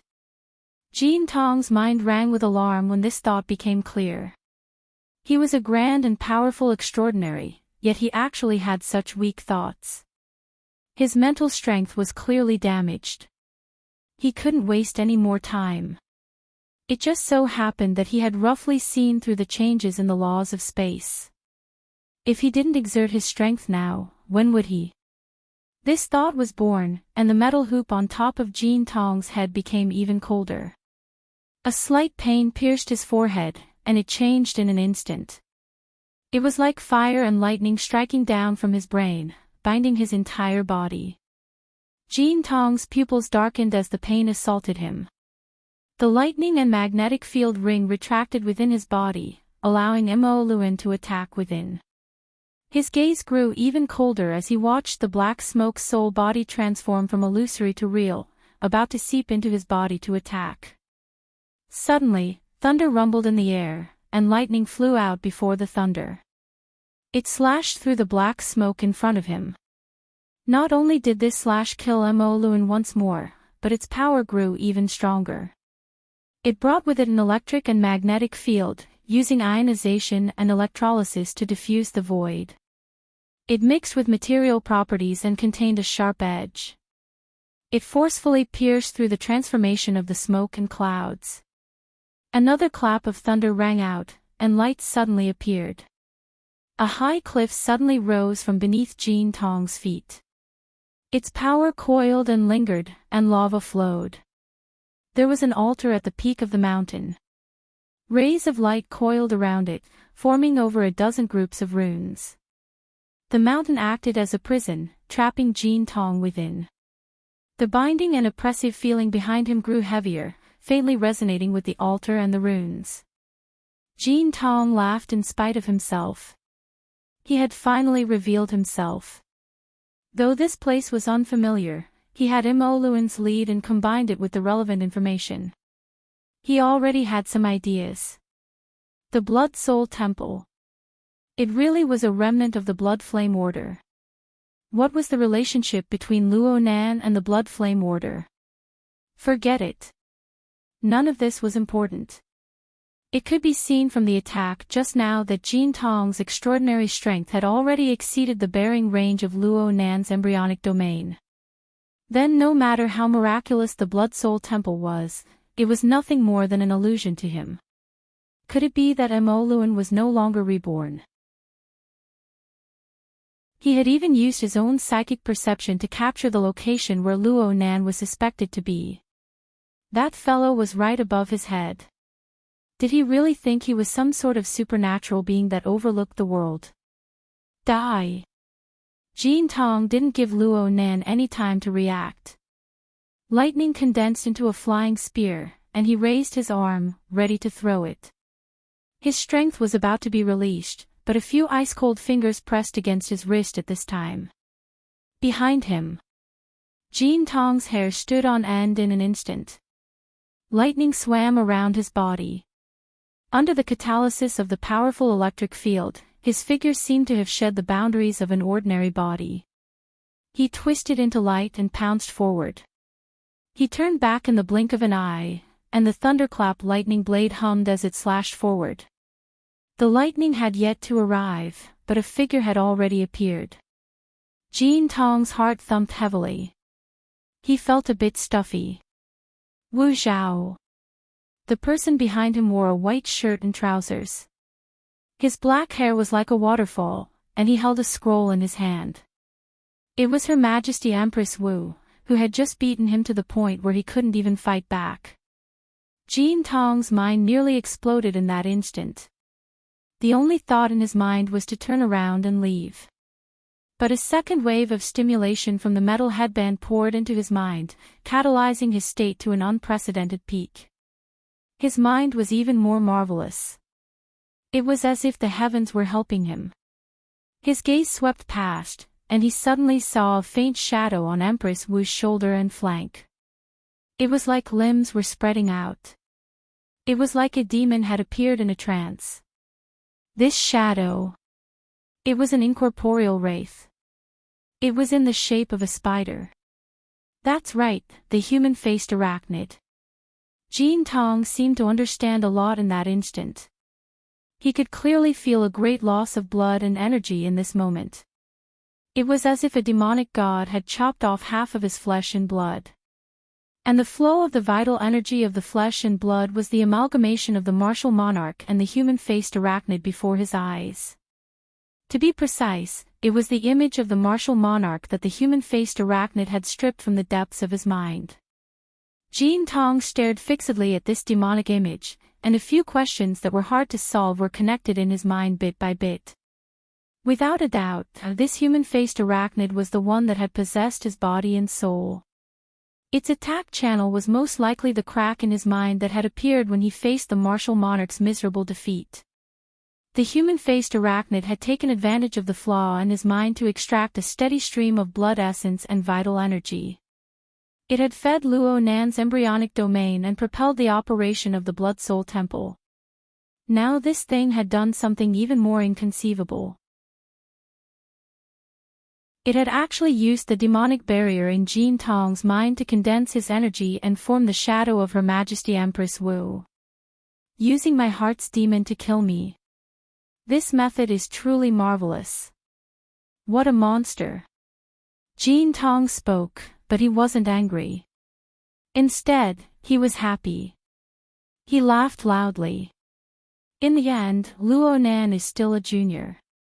She saw that I had broken through her domain and was about to attack. She was worried, so she ordered the human-faced arachnid to forcefully extract her blood energy. This caused the demon within her body to transform into a demon outside of the martial monarch's form. Perhaps this would have been a brilliant move against the mental side. But I am a fleshly extraordinary who slaughtered my way out of a pile of corpses. Do you really think that I, your father, lost to the martial monarch, can't even beat her shadow? Amidst his loud laughter, electricity coiled around Jean Tong's body. He rebuked the clouds. Very good. As long as I can slay the martial monarch's demonic shadow, it is the same as slaying the flaw in my own mind. I will cut off future troubles. Even if I lose a great deal of blood essence, I will still have gained. When the time comes, I will regain my freedom and open a new world. Jean Tong's laughter had yet to fade away when the stimulating power of the metal headband increased for the third time. He didn't hold back at all. He no longer cared about the injuries on his body. He operated with all his might, pushing the transformation of his body and soul to the limit. It was as if he was still in a state of being aided by the gods. The more painful it was, the clearer it was. Aha! Jean Tong launched an attack at the shadow of the greatest enemy of his life, and the martial monarch's demonic shadow advanced noiselessly. The two sides clashed, colliding dozens of times in an instant. Then, electricity scattered in all directions, and the magnetic field collapsed. Jean Tong spat out a mouthful of blood, and his chest almost collapsed. He had suffered a fatal blow from the martial monarch's demonic shadow, but he cracked a smile. He counterattacked amidst his smile. It was no longer the imposing electricity, but the purest straight punch.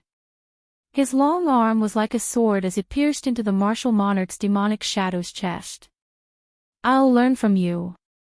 Once the wondrous meaning was felt, the inside and outside became bright. A speck of spiritual light shone through the universe. Jean Tong laughed loudly. He was about to take advantage of the situation and break the domain's embryonic form in one fell swoop, but his laughter suddenly became hoarse. It was also a straight finger.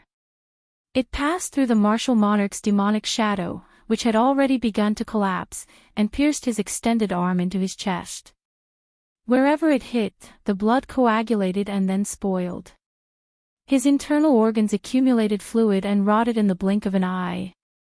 His body decayed, and his white bones were exposed. Moreover, it spread throughout his entire body at an astonishing speed. One finger destroyed his entire body's vitality. Jean Tong's expression froze. He could only watch helplessly as his own body decayed. He no longer had the power to reverse the situation. The one who caused all of this was a thin, malnourished figure.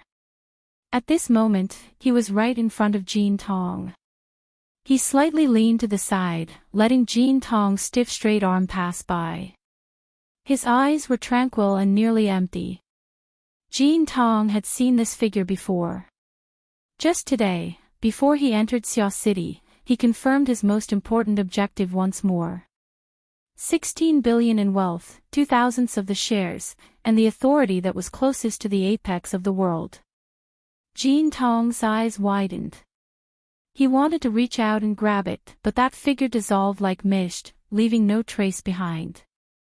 The Blood Soul Temple shook. The clouds hung low in the sky, and bloody light surged. Jean Tong's mostly decayed body was on the altar. His feet had already sunk into the altar. It was not accurate to say that he had sunk. It was more appropriate to say that he had dissolved.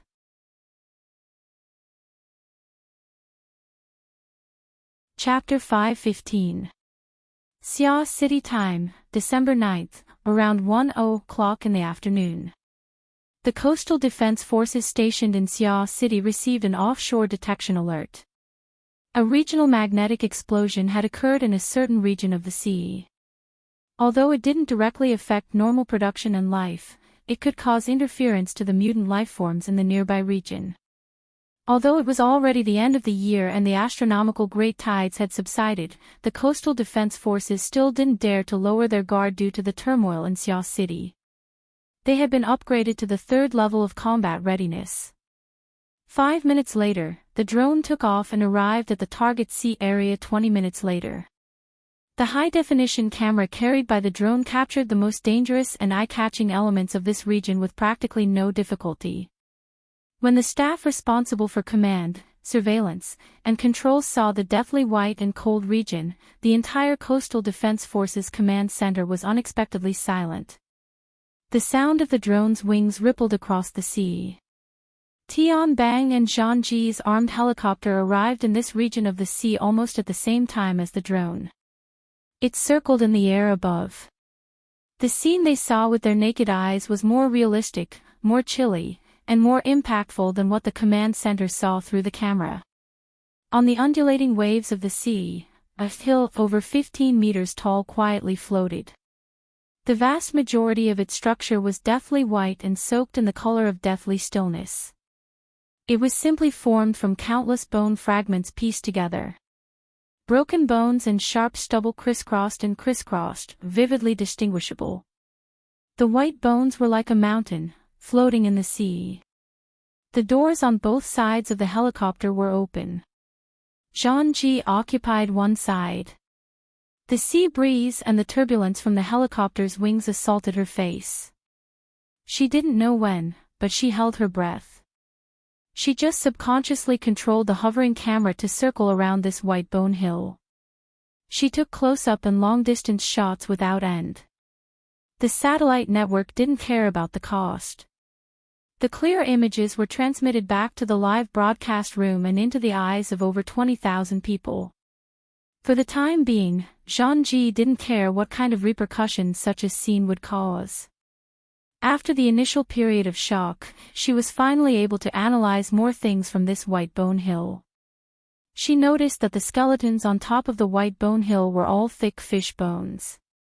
Occasionally, there would be bird bones mixed in. The components should be the life forms of the surrounding seas, and 99% of them were mutants. The problem was, the color of the bones was awe-inspiring like new. But what about the flesh and blood?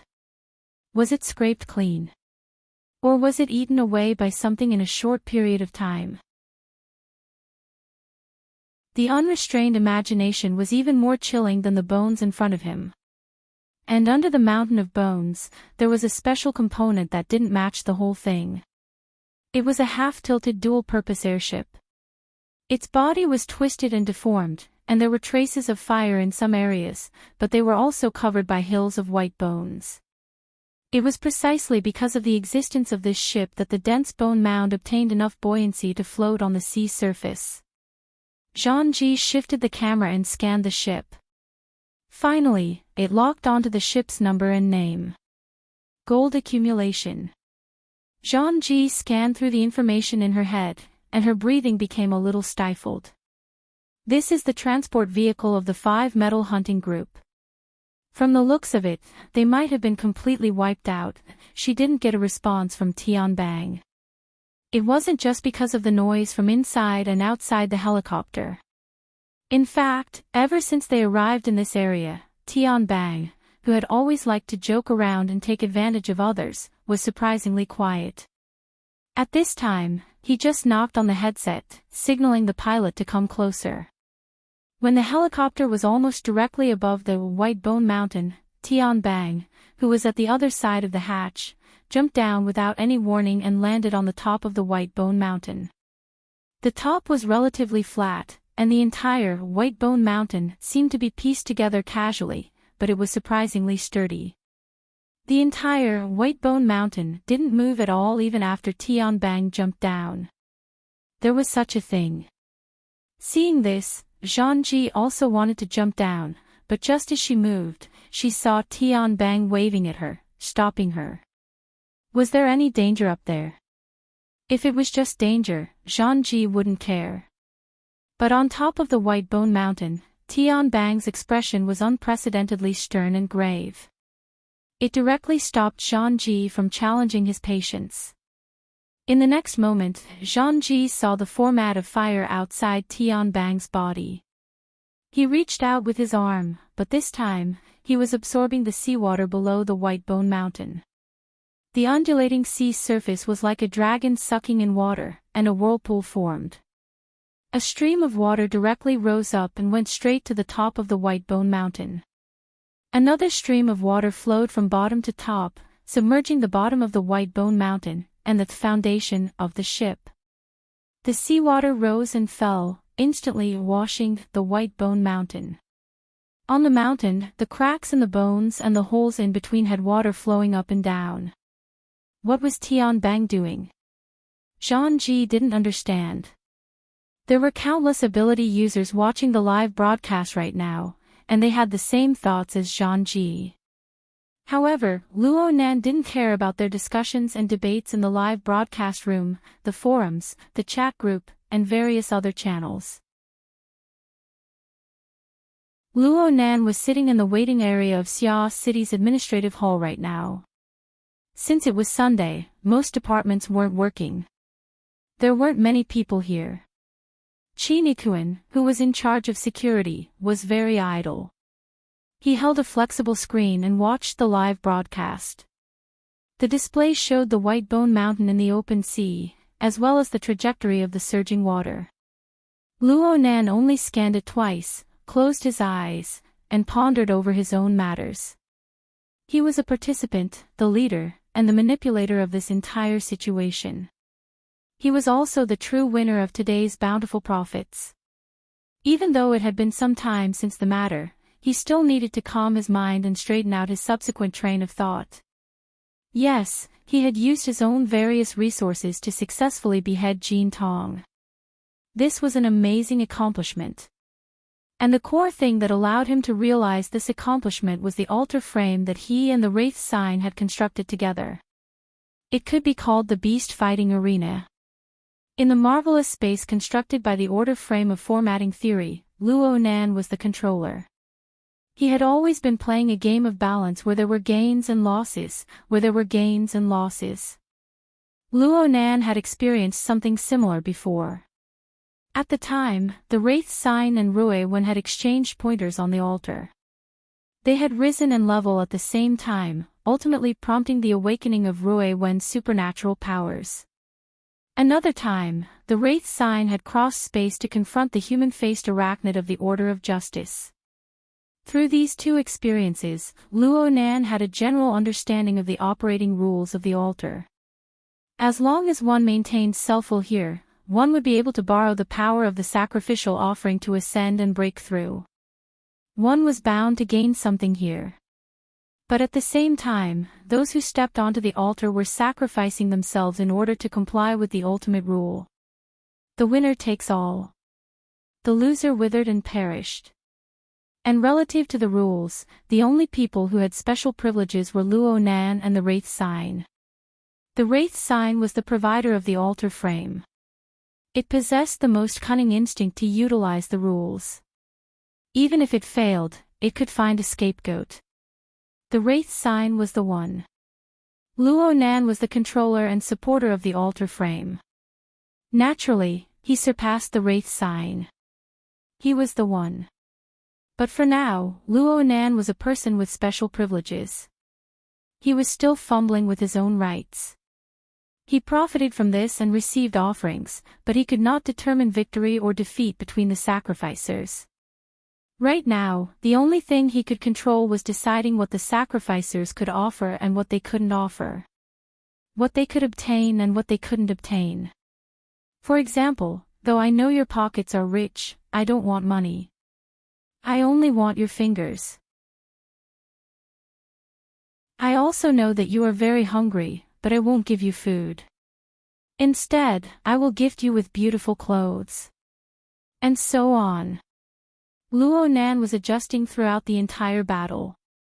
He constantly increased the consumption of Jean Tong's flesh and blood according to Jean Tong's state. This allowed Jean Tong's thoughts to grow clearer and clearer, but it also consumed a great deal of mental energy. He maintained the balance of the rules of the altar, but he imposed the imbalance of demands onto Jean Tong's body. From this, he controlled the overall situation. Of course, the most fundamental rule of the altar was that the winner takes all.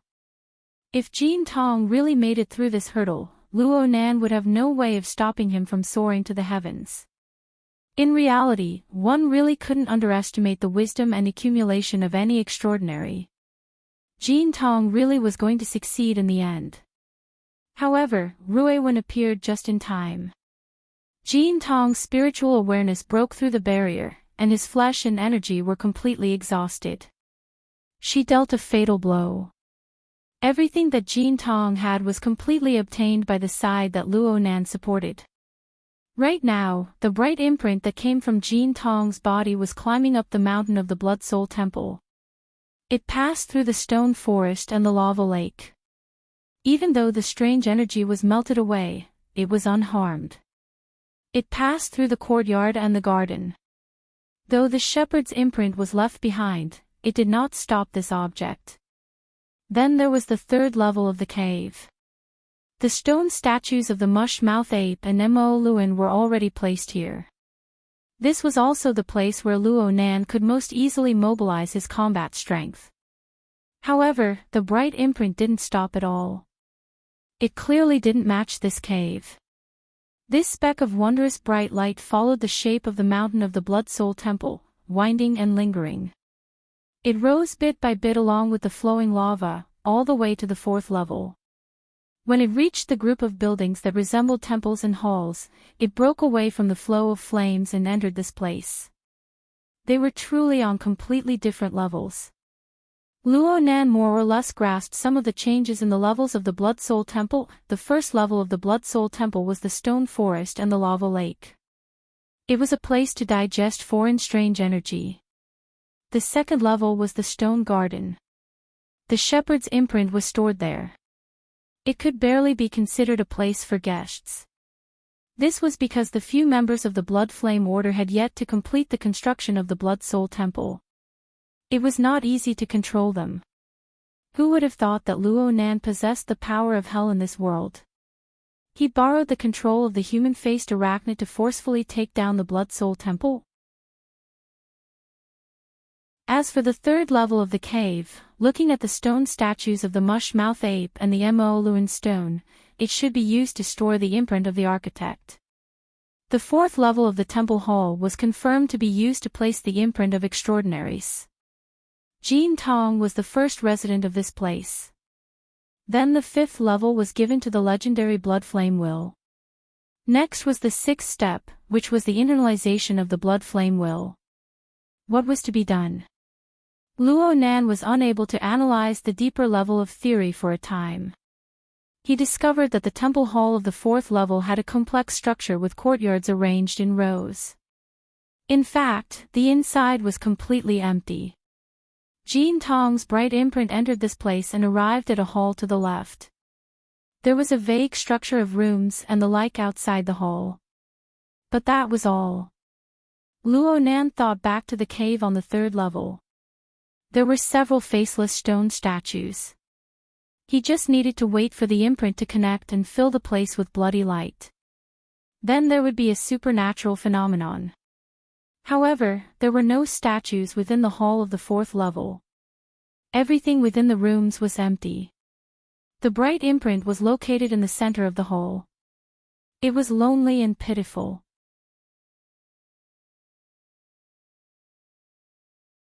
Chapter 5:16. In the fierce battle with Jin Tong, the two puppets in the grotto had put in a lot of effort. The mush-mouth ape had been killed 7 times in a row. If he were to change his name every time he died, he would be called Yuanzhou now.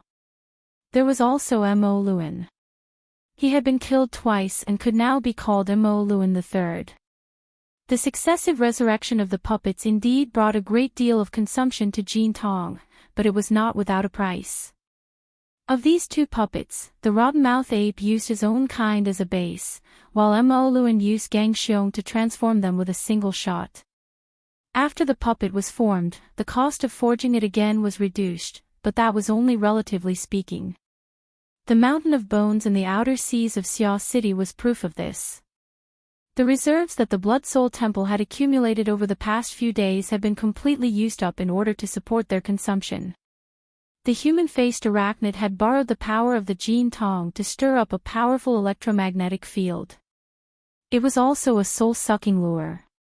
It had practically slaughtered all the sea creatures within a radius of 200 kilometers. Only then was it able to barely support the Blood Soul Temple. Oh, there were also those unlucky bastards from the 5 Metals hunting group. Actually, if Jin Tong could calm his mind a bit, or if he could kill the mush-mouth ape and Mo Luan a bit more fiercely and quickly, he could kill 2 more rounds of the human-faced arachnid before it could successfully transform into an external demon. Then perhaps Luo Nan really would have lost all of his corrosive light. Victory and defeat were separated by a thin line. However, the person who replayed the battle could only be the one who was alive. No matter how difficult it was for Luo Nan to win, no matter how distressed he was right now, these were all treatments that only the victor could enjoy. Now, the golden tree essence chi that the altar frame had seized should be divided equally between Rui Wen and the Blood Soul Temple. However, with Rui Wen's unique ability to assimilate her body and soul, she had no interest in these foreign impurities. She did not accept them at all, which benefited the Blood Soul Temple. The problem was that in the level of a closed system, the Blood Soul Temple really did not have the capital to monopolize it. A portion of it would be transferred to the Wraith Sign to enjoy, and the Wraith Sign would divide out a portion to offer to Luo Nan. Most of the resources used by the Bloody Soul Temple were used to build the Path of Blood and Fire. Currently, the altar at the summit had just been built, and the first 5 stages of the Bloody Soul Temple had been completed. There wasn't much left. The Blood Soul Temple was still continuously converting the impurities from the outside world to replenish their losses. The whirlpool in the lava lake in the stone forest was surging, it was chaotic.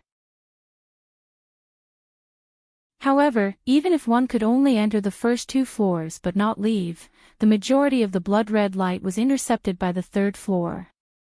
Luo Nan watched the 2 stone puppets absorb the bloody light in an unending stream, while the 4th floor was only able to get some leftovers. This level of authority was messed up. He had originally wanted to interfere and see what kind of abnormality Jean Tong's bright light mark would produce. But after careful observation and evaluation, if the mark of light was to be completely enriched, the current amount of blood light energy would not be enough, even if it was multiplied by 10. Based on the situation of the cave puppets, it had at least 70 to 80% of Jean Tong's combat power at its peak, so the energy reserves needed were naturally massive. Unless he killed another transcendent. Go to hell. Luo Nan suppressed this dangerous thought to the bottom of his heart for the time being. He couldn't help but think, what would happen if I went hunting? The wilderness, the ocean, or the cloud world? Luo Nan felt a bit delighted. It was hard not to have such thoughts after beheading an extraordinary of the 100 Greats level. But very quickly, a phone call suppressed his emotional water level by a lot. The call was from Moya. She asked immediately, "Are you okay? Why wasn't he at the charity hall? Where are you, the police station?" "Ah. Oh. I'm fine. I'm fine." Only now did Luo Nan recall that the St. Mary's Church Hospital was one of the many murder sites reported by the Xia City Police. It was only a wall away from the charity hall they were at last night. No wonder Moya exploded in anger. Based on this deduction, wasn't his attitude a little too calm today? Luo Nan felt that it was a bit inappropriate, but he couldn't change it for the time being. He could only answer honestly, "We're currently at the South City Administration Hall doing the procedures. Today is Sunday. Something happened at the charity hall. It's not good to stay any longer, so I asked someone to." Luo Nan pondered as he lied. Was this reason really useful? "I'm coming. Hey, it's all over. Hey." The other side had already hung up. Luo Nan couldn't help but sigh. Rui Wen's procedures were more or less done at this time. Could it be that he was still waiting here for Moya to come over? Rui Wen, dressed in a simple t-shirt and cowboy attire, walked out from a compartment in the administration hall right as he was thinking. She was expressionless out of habit. Gauda followed closely by her side. As for the middle-aged man who was 2 steps behind her, he was a deputy chief of the Xia City SCA branch office. His surname was Hu.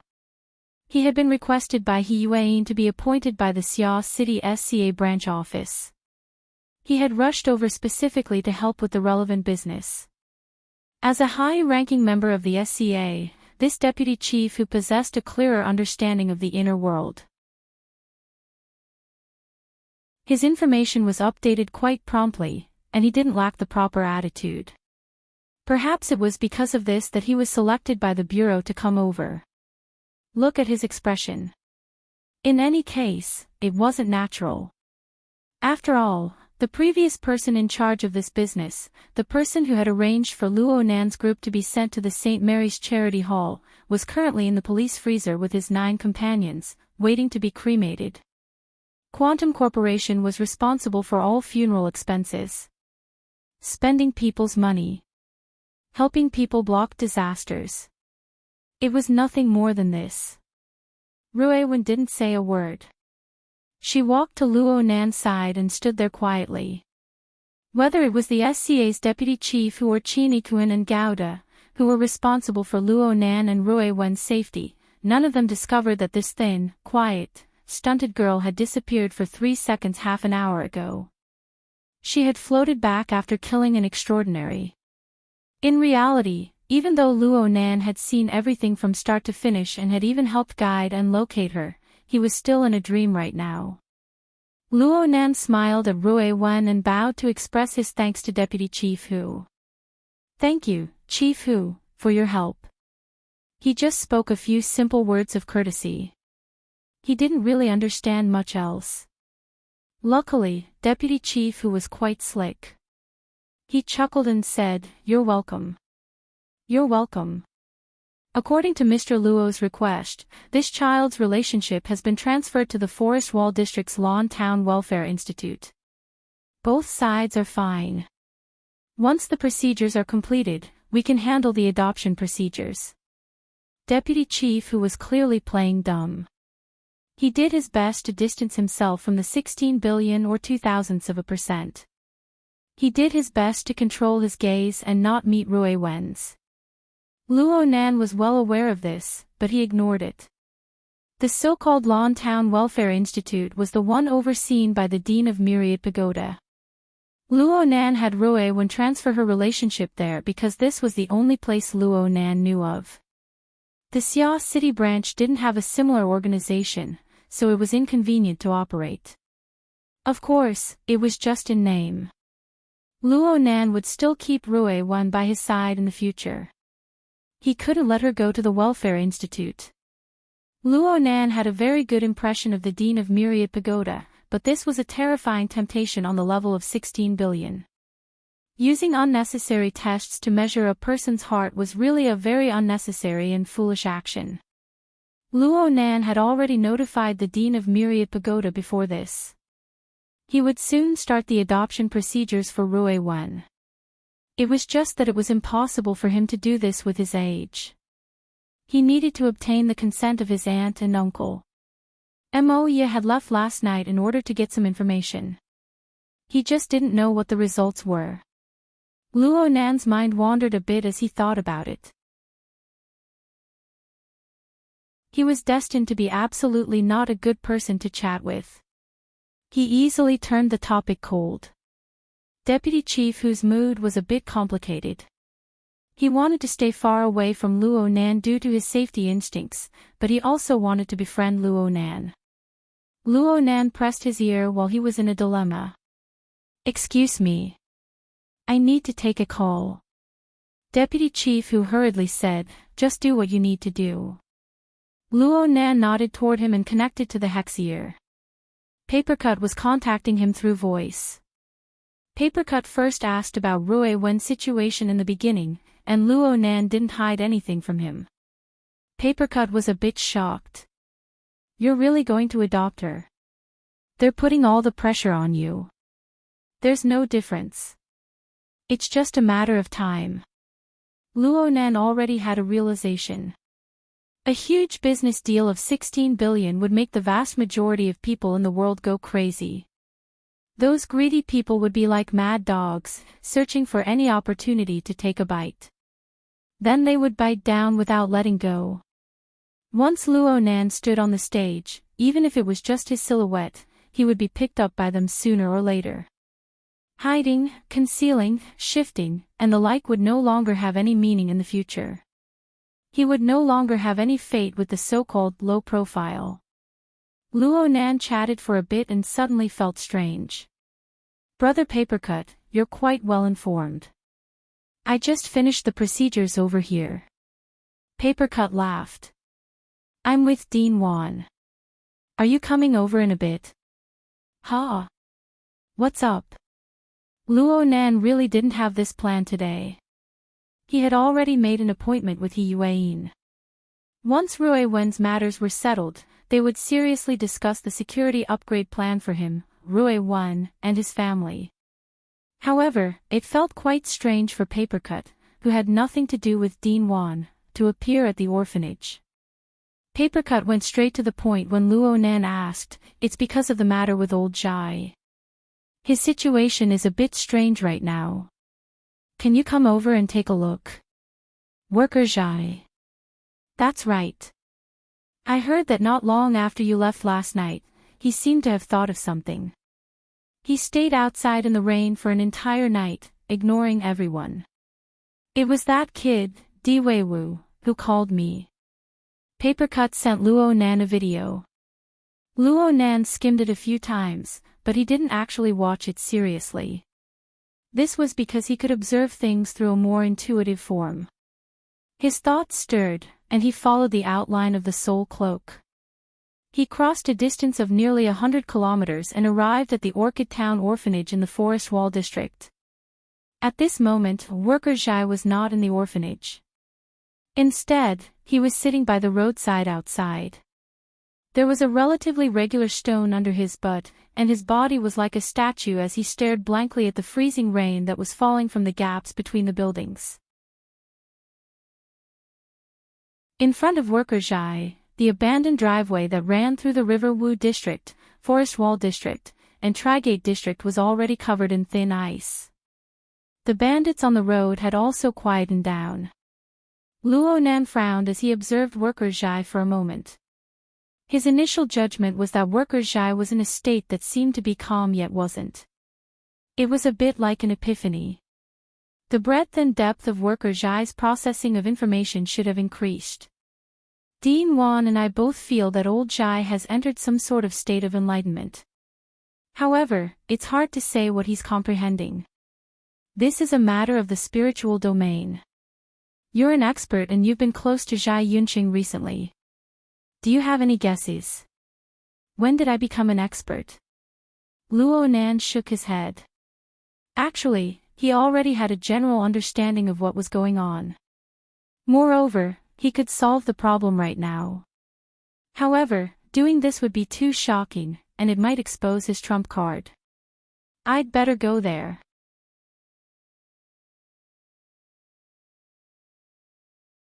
Chapter 5:17.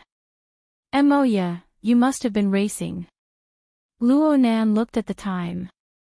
Even if the South City District Administrative Hall wasn't that far away from the Santa Maria Charity Hall, it was a bit too exaggerated for him to have arrived so soon after hanging up the phone. I'll be there in a bit. Luo Nan gave Papercut a reply first, then he hung up temporarily. He waved his hand at Moya. As soon as he raised his hand, he regretted it. Speaking of which, from last night until now, he had stirred up a storm in the city and killed so many people that his eyes were bloodshot. He had not considered anything else. Speaking of which, Moya wasn't someone who could be easily dealt with just a random excuse. He seemed to have exposed too many flaws during this period of time. But at this stage, there was no point in confessing anything other than making his family worried. But on the other hand, if the situation did not improve, it would not be a good thing for the family to not be vigilant. At the end of the day, this was a dilemma. It was his impulsive decision to accept Rui Wen's burden, but he was unable to resolve the repercussions. This was the inevitable result. Fortunately, the fruit wasn't ripe yet. There was still room for development. He didn't have much time to think. Moya arrived in a few steps. It must be said that Moya was originally a super clothes rack. After entering the commercial company, her current attire was even more like that of a celebrity. She wore a punk-style motorcycle leather jacket on her body and wore sunglasses. She looked extremely cool and dashing. However, Luo Nan knew very well that the hard-soled boots she was wearing were very painful to kick. This was clearly just an outfit for the convenience of fighting. However, Moya actually let out a sigh of relief after seeing Luo Nan and Rui when both standing in the hall, safe and sound. Perhaps she had been too worried and on edge, so she lost her energy here. Or perhaps she had to pay attention to maintaining a bit of her image in front of Rui Wen. She just took off her sunglasses and used them to nod at Luo Nan. You need to greet me in the future. Otherwise, how would I know if you're the one in the corpse bag that's being carried out? Luo Nan chuckled and gave an irrelevant answer. You came really fast. Of course. The rioters blew up a building just 2 or 3 blocks away from the Hall of Mercy. There's not even a ghost on the streets now. Don't you know? I know, but I had already left by then. It's only 4 blocks away from that building. What else could Luo Nan say? He could only smile. Fortunately, at this time, Rui Wen attracted his attention. Moya took great pity on this silent, thin, and weak child. She laughed as she bypassed Luo Nan to touch Rui Wen's cheek. You didn't get scared, did you? It'll be much easier to stay at home in the future. Wow, the little guy's skin is so good. This was not the first time Moya sighed with emotion. With Rui Wen's special innate talent of body and soul merging, her entire body was pure and translucent, almost inhuman. It wouldn't be an exaggeration to say that she was spotless, and that her skin was like jade. Even with a magnifying glass, one wouldn't be able to find any flaws. It was useless for Moya to be envious of him. Luo Nan was still worried. If Rui Wen wasn't used to Moya's intimate actions and disappeared into thin air in a flash, that would be quite awkward. Fortunately, Rui Wen was very calm, and could even be said to be very obedient. She allowed Moya to fiddle with her, but her eyes were always fixed on this woman who was a head taller than her. It seemed that she was observing her, and perhaps even a little curious. This is a good start. In the end, Moya was still a semi-professional who raised a younger brother at home. She wasn't blindly unrestrained and passionate. After expressing enough goodwill towards Rui Wen, she continued to close the distance from a new angle. Let me see. The wristband is already fitted. The SCA is the most active at times like this. Have you added me as a friend yet? Come. I'll be the first. Perhaps it was because she was stained with the blood of the Luo family, but Moya was quite accomplished when it came to acting as if no one else was present. Deputy Bureau Chief, who was a bit embarrassed, to the side. He subconsciously coughed. He was a bit confused about the relationship between Luo Nan and Moya. At first, he thought that they were ability users, or friends, or lovers, but then he felt that it wasn't the case. They were most likely brother and sister. Why do I feel that it's a bit weird? Deputy Bureau Chief, who faintly felt that he had grasped something, but he couldn't make it clear for a time. Right when he was in a daze, he heard Moya introduce her communicator number to Rui Wen. Oh, this is my name. Moya. If you want to chat with me, just tap on it. Voice control is fine too. Moya. Deputy Bureau Chief, who was still under a lot of pressure. His mind was a bit absent-minded. He subconsciously said this name. Moya turned her head in a daze. You are. Who? Uncle who? Moya never thought that she would bump into someone she knew here. Moreover, this person's identity was quite sensitive.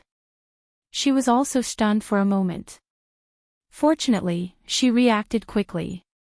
She recalled the surname of this middle-aged man and greeted him. She felt that she was a generation lower than him. She had no choice. This deputy bureau chief, who was in the same Xia City SCA branch as her father. Even though they weren't under the same command, they were still on the same level. She had met him a few times during the internal family parties of the branch. She had even been half-truthfully mentioned as a partner. Oh my, it seemed that her mouth had been slapped just now. Emoya pondered in her mind, but her face had a brilliant smile. Uncle Hu, why are you here? Aren't you resting today? Hee hee. Hee hee.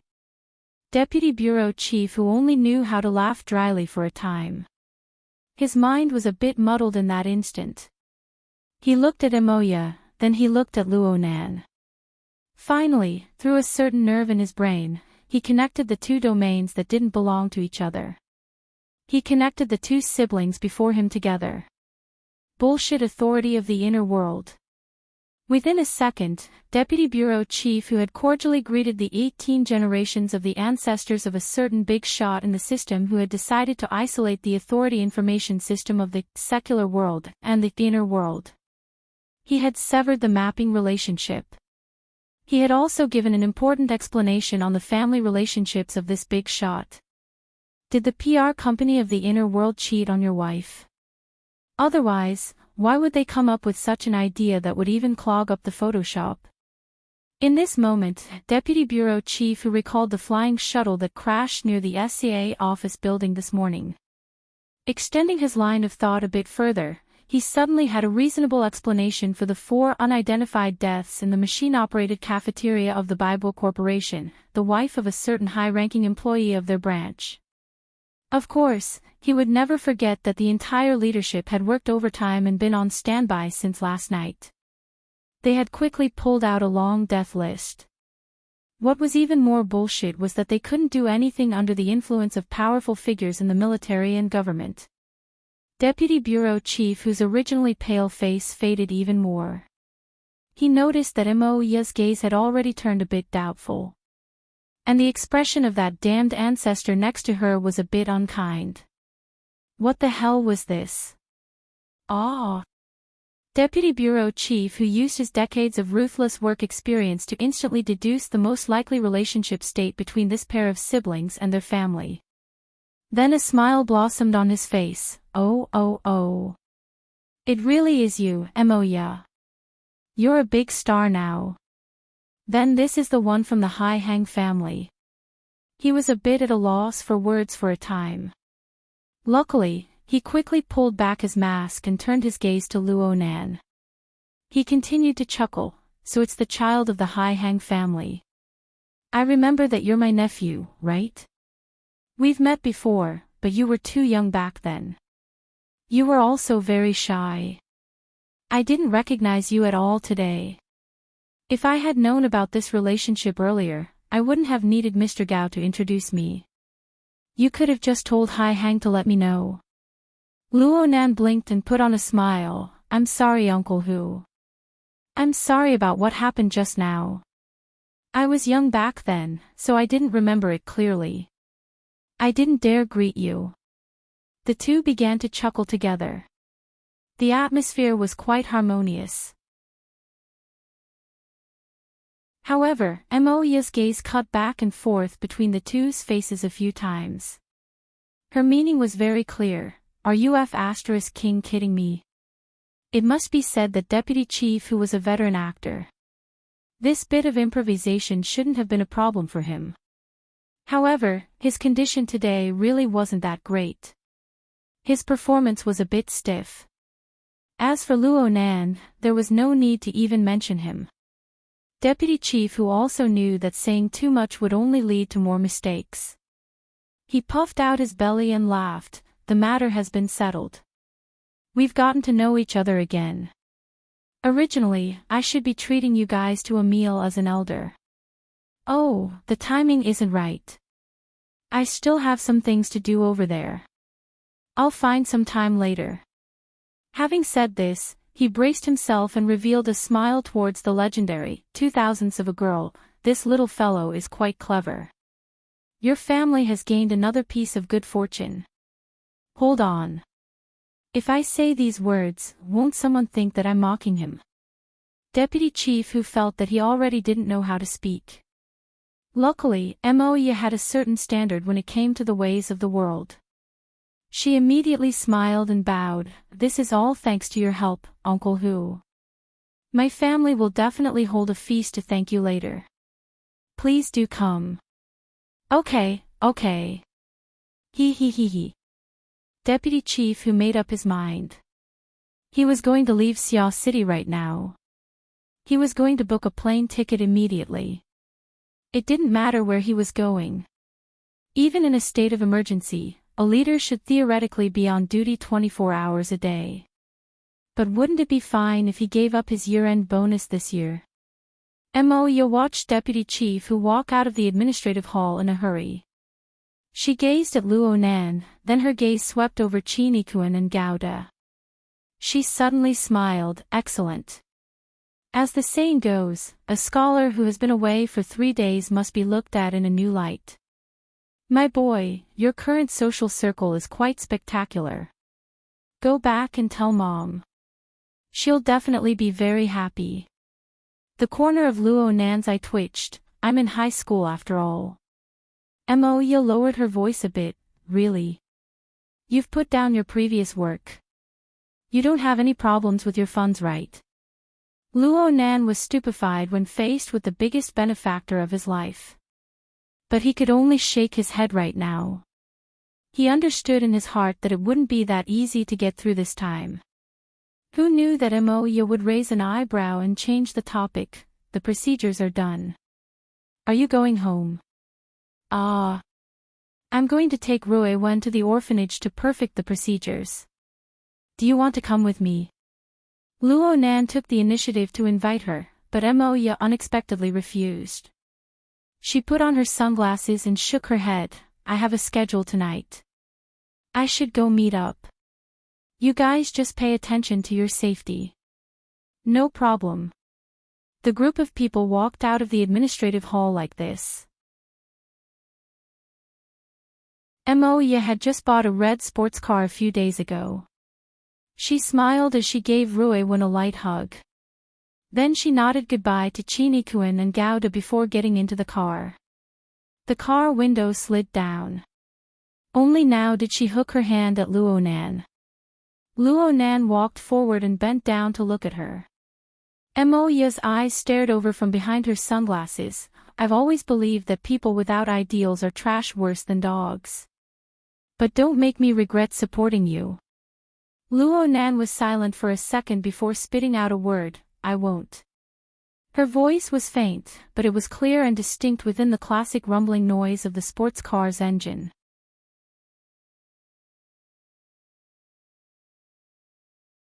Chapter 5:18.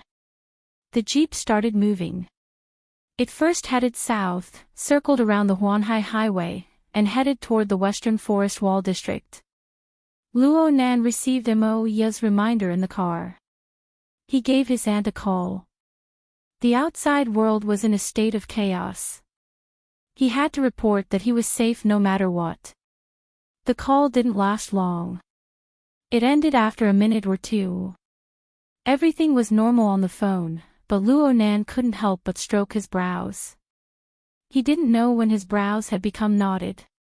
It must be known that the entirety of Sia City was under the surveillance of his soul cloak. Luo Nan poured his thoughts into it, and no changes in the situation at home could be hidden from his eyes. Luo Nan's aunt and uncle were sitting in the living room at home right now. The two were silent. Luo Shuqing had been fiddling with the wristband on her wrist the entire time after the call ended. Her expression could be described as calm or repressed. She wasn't as calm as she appeared on the phone. As for Luo Nan's uncle Mo Hai Heng, he was sitting to the side.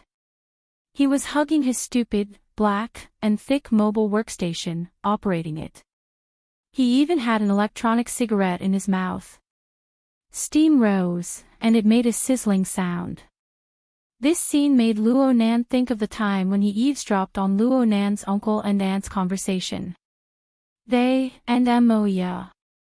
Where did their train of thought go? Luo Nan spoke subconsciously. He didn't want to hear an answer. He just wanted to calm his emotions a bit. Chinikuan, who was next to him, thought seriously for a moment. He replied, from Miss Moya's behavior, perhaps she believes that your research results have been sold for a good price, or that you have a very powerful investor. Luo Nan was stunned for a moment. He turned his head. Chinikuan spoke softly, the research of supernatural powers has made quite a bit of progress in recent years. It also represents a certain trend. Therefore, there has always been a lot of active capital in the outer circles of the inner world. They will always set their eyes on some projects with potential. They will use all kinds of methods to invest in relationships in an attempt to get a share of the pie. Of course, once capital is injected, whether ability users or capital is the leader will depend on the specific situation and analysis. Luo Nan went, "Oh." Chi Nikuan's words reminded him of something similar. Octopus and Crag Burst had told him about this before. Octopus had yet to finalize his latest thesis, but a pharmaceutical company had already come knocking on his door. They wished to jointly develop relevant targeted drugs. It was said that the VAM agreement was quite considerable. In this sense, it was not impossible to say that Luo Nan's research results could be sold for a good price. This is a good reason. Luo Nan was a bit moved. If he could do more research on this and gradually transfer his situation in the inner world, it would not be a problem. Instead of letting the family's imagination run wild, it was better to guide them in a controllable direction. In any case, uncle and aunt's acceptance of this matter should be better than ordinary people who had no concept. He asked for Qin Ikuan's opinion. "Brother Qin, what do you think about the topic research on targeting drugs based on formatting theory? Do you think it will work if you use it to attract investments?" Qin Ikuan shook his head. "I'm a layman." Luo Nan grew excited. "I think it's quite reliable. Actually, there are projects. Brother Octopus's progress is quite good already. I can ask Sister Yuan to help draft up a plan later."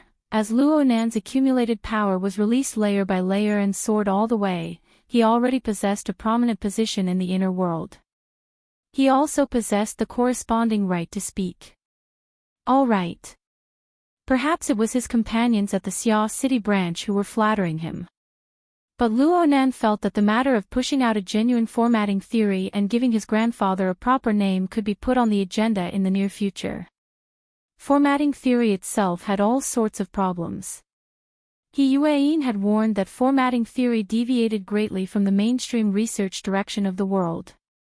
But Luo Nan, a living example, would attract a portion of people to join in the research of formatting theory and form new results. It must be known that Luo Nan would certainly be one of the most eye-catching focal points of the inner world for some time in the future, unless he was cleanly eliminated by someone. Brother Octopus was a successful example. Luo Nan hoped that hundreds and thousands of such examples would appear. In that case, his grandfather, Luo Nan's suddenly excited mood stopped for a moment. He couldn't help but think of the hospital's diagnosis of his grandfather's condition. He subconsciously used his soul cloak to roughly observe his grandfather's current situation. An old man, who was already emaciated and deformed, was wrapped in a thick blanket in the hospital room. He sat on the bed and stared blankly at the pattering freezing rain outside. Luo Nan didn't know what this rain, this city, and this world looked like in his grandfather's eyes. The severe symptoms of schizophrenia caused everything before this old man's eyes to transform into the harshest and most realistic of illusions. In this unchangeable and distorted world, even the most rigorous rationality had to yield to the patient's instinctive feelings, creating absurd logic. Even for the patient, it was still rigorous and thorough. It was impeccable. Reality was just this sorrowful. Luo Nan's soul cloak gave him an astonishing range of perception, but it also made it impossible for him to avoid this reality. He didn't even have the chance to buffer. But perhaps it was because of the continuous advancement of his cultivation and the influence of his glorious battle achievements, Luo Nan had a marvelous confidence and premonition right now. Perhaps it was a misconception. In reality, this wasn't something that suddenly appeared. It had formed a long time ago, just if his grandfather always adhered to the logic of formatting theory, then perhaps the only person who could communicate with him would be Luo Nan himself. Even if he couldn't do it right now, Sooner or later he would discover a docking window as his understanding and application of formatting theory deepened. Luo Nan had once thought of using a psychic's drawing to try it out, but now that he thought about it, it was quite unrealistic. Due to the aggravation of his schizophrenia, the heavens knew what the drawing looked like in his grandfather's eyes. Only by truly connecting their minds could that tiny bit of possibility be unearthed. Luo Nan turned his head to face Rui when his thoughts reached this point. It'll be a bit quieter in 2 days. I'll take you to see my grandfather. There's a new person in the family. I should at least let him know. Rui listened quietly. She didn't say much. Luo Nan knew that she didn't refuse, and that was enough. Luo Nan let out a long breath and leaned back in his chair. He slightly closed his eyelids, but when he wanted to open them again, he felt that they were strangely heavy. A deep black tide surged over in an instant, nearly engulfing him. He did his best to open his eyes twice, but he actually couldn't open them. He nearly wanted to fall asleep. But he was suddenly startled in his daze. He suddenly exerted strength and broke out in a layer of cold sweat. Only then did his drowsiness disappear a bit. Mr. Luo. Chi Nikuan noticed Luo Nan's mental state. He was a bit worried. You should sleep in the car for a bit. You haven't slept for nearly 40 hours. It's nothing. I was just thinking about something. Luo Nan told a completely unconvincing lie and said, "Open the car windows. Let some air in." This didn't quite meet the security requirements, but God, who sat in the driver's seat, still did as he was told. As the car windows were lowered, the air currents brought about by the high-speed travel, along with the freezing rain and cold air, surged in. This caused Luo Nan's mind to shake, and quite a bit of his drowsiness disappeared. However, he understood very well that this was a temporary phenomenon. Not sleeping for 40 hours wasn't a reason for him to be sleepy. With his current level of cultivation and attainments, not sleeping for 4 days was no big deal. However, the current situation was different in the end. The root of everything was still the soul cloak that he had unfurled with all his strength.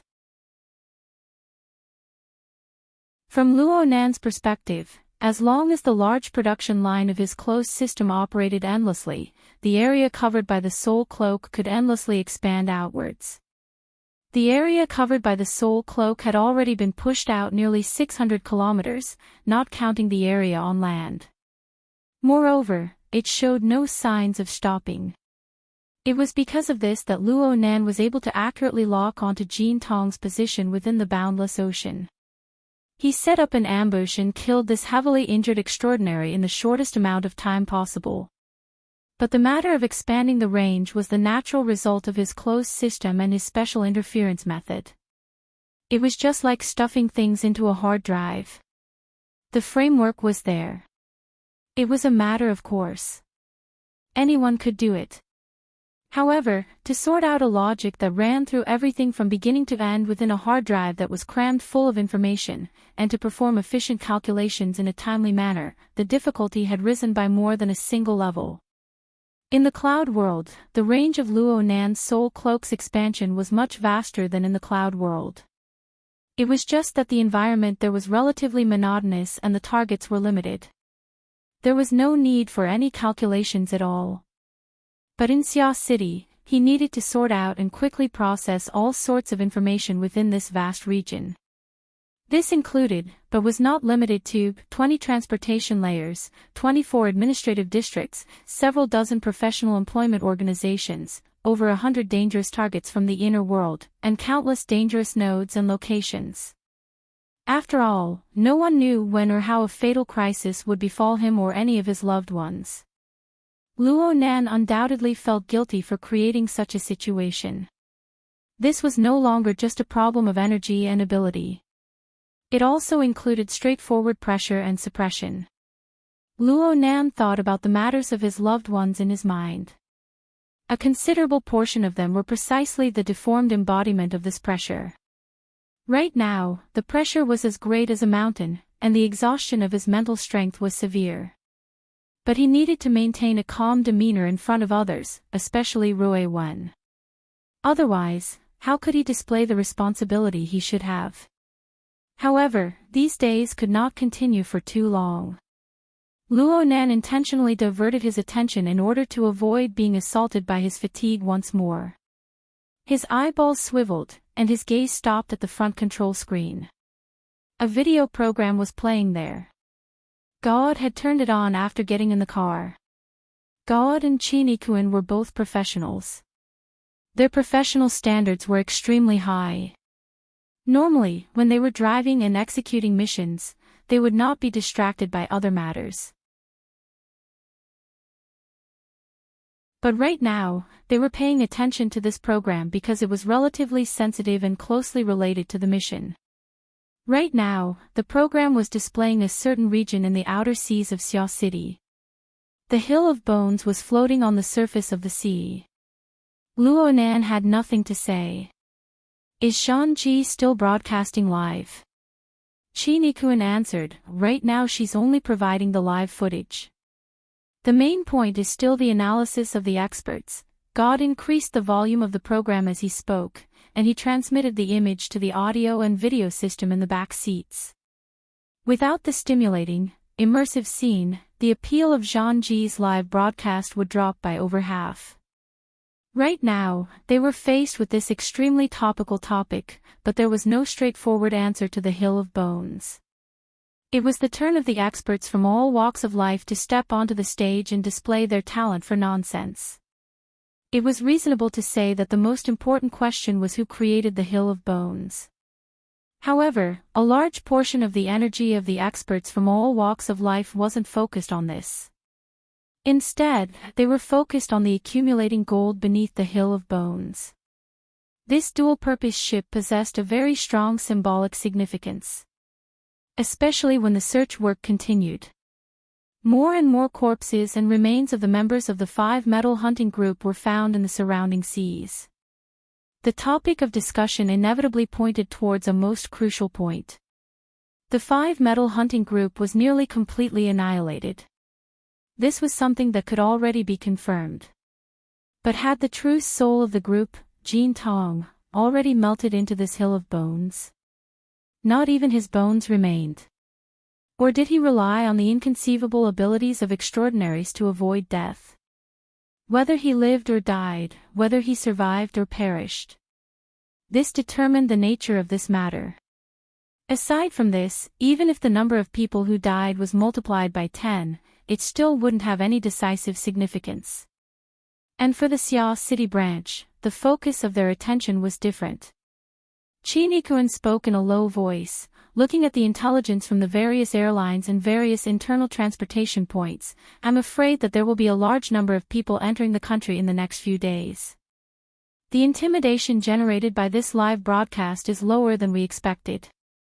If Her Majesty Empress Wu could. Sigh.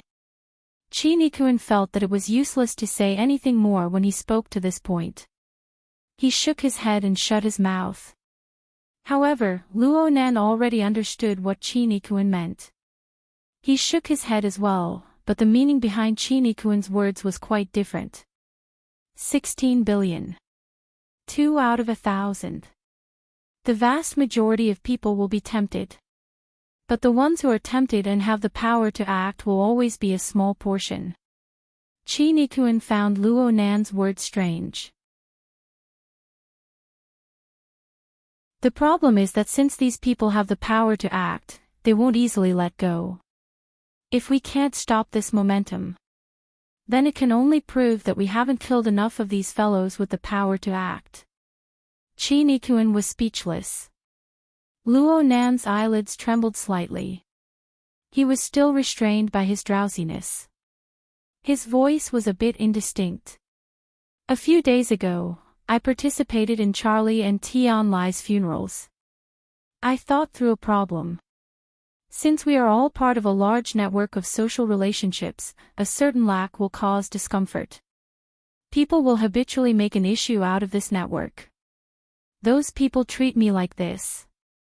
And if I want to counterattack, killing a few people will affect many more people.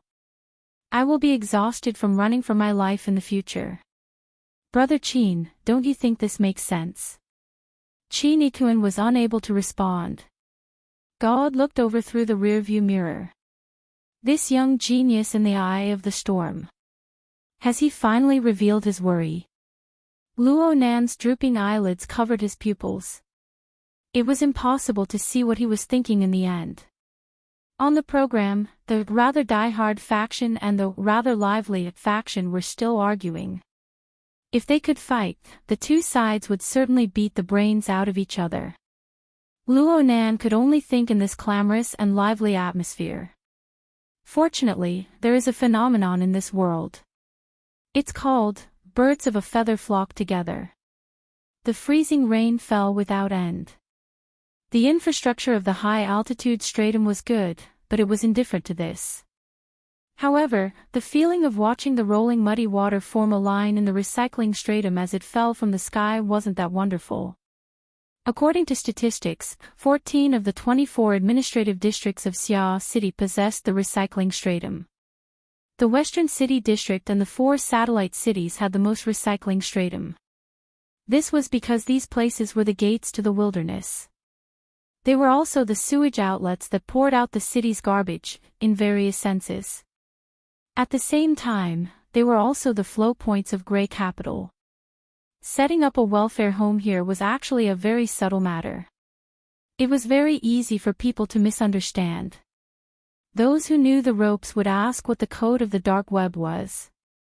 Those who were impatient would directly inquire about the price. But then again, even in the well-ordered South City District where the recycling stratum didn't exist, who knew how many crimes were hidden within the Santa Maria Charity Hall? From this aspect, Principal Juan Pagoda overseeing the Lawn Town Welfare Home had at least established a Pure Land. Luo Nan got off the car by the roadside outside the welfare home. Dean Wan, Papercut, and the kid Di Weiwu were waiting at the entrance. Beside them was worker Zhai, who was sitting upright and watching the rain. Worker Zhai's situation hadn't changed at all compared to what he had observed through the soul cloak. He was watching the rain, but he wasn't foolishly trying to see the rain as a flower. He had entered a state of selflessness, testing out his own ideas over and over again. That's right. Worker Zhai was endlessly sketching the condensation ring. He should have faintly discovered the subtle changes in the environment caused by the freezing rain.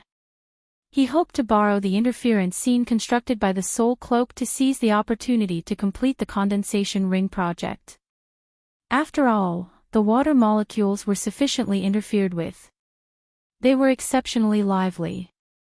It was different from being by the side of a pool or the surface of the sea. This pulsating rhythm was an extremely beneficial guide.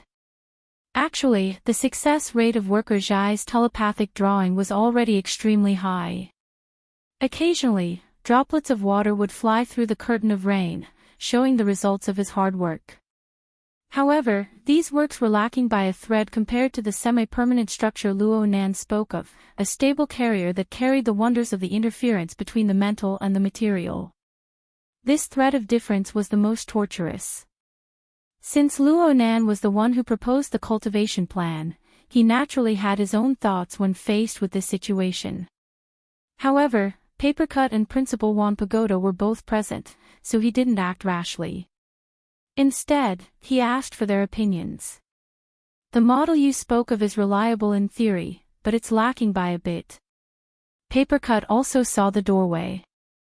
He was a mental side awakened, so his general knowledge structure was much more solid than Luo Nan's. Today's environment is good, and my state is good. If I can't even do this, it will be too hurtful. Juan Pagoda said, although the material nature doesn't conflict, it isn't the best point of focus. What? Papercut didn't understand. Luo Nan understood. Dean Wan means that the condensation ring itself isn't too compatible with the nature of worker Zhai's ability. You're talking about mutual promotion and restraint. Papercut and Gao Tianshi had a good relationship. They had been together for a long time, so Papercut was a bit affected. This description had a very traditional flavor to it. Juan Pagoda actually expressed his approval. It doesn't matter if it's metal, wood, water, fire, earth, or electromagnetism, heat, and other forms of expression. They are all just entry-level steps that lead to the ultimate material nature. However, everyone's temperament is different, and their sensitivity is different. Their directions should be different as well. Old Jai's ability is electron affinity. Could it be that he needs the condensation ring? Papercut cracked a joke that wasn't really a joke. Her Majesty Empress will probably doesn't have any in stock. Actually, everyone understood that controlling water molecules and controlling electrons was not something that someone at Worker Jai's level could reach. When all was said and done, this ring and that ring were just handrails. They needed a relatively stable support in the material world, allowing the illusory soul strength to function and multiply. Hearing their discussion, Di Weiwu, who had been listening to the heavenly book all this time, suddenly sighed with emotion. The mental side is so troublesome. I'll just read scriptures with the dean. Hey, Rue Wen. What's your ability? That's right. This little mischievous fellow was sighing with emotion because he wanted to strike up a conversation with Rue Wen. He wanted to probe her background. A new person had entered the orphanage without rhyme or reason. She was older than them by a head, and she was a backdoor entrant. He couldn't help but be curious. Unfortunately, Rue Wen remained silent. She just stood quietly by Luo Nan's side. Luo Nan wasn't interested in children's tricks. He observed Worker Jai's work from a close distance during the course of their conversation. He came to a preliminary conclusion. Worker Jai's work was much more meticulous than his when it came to the condensation ring.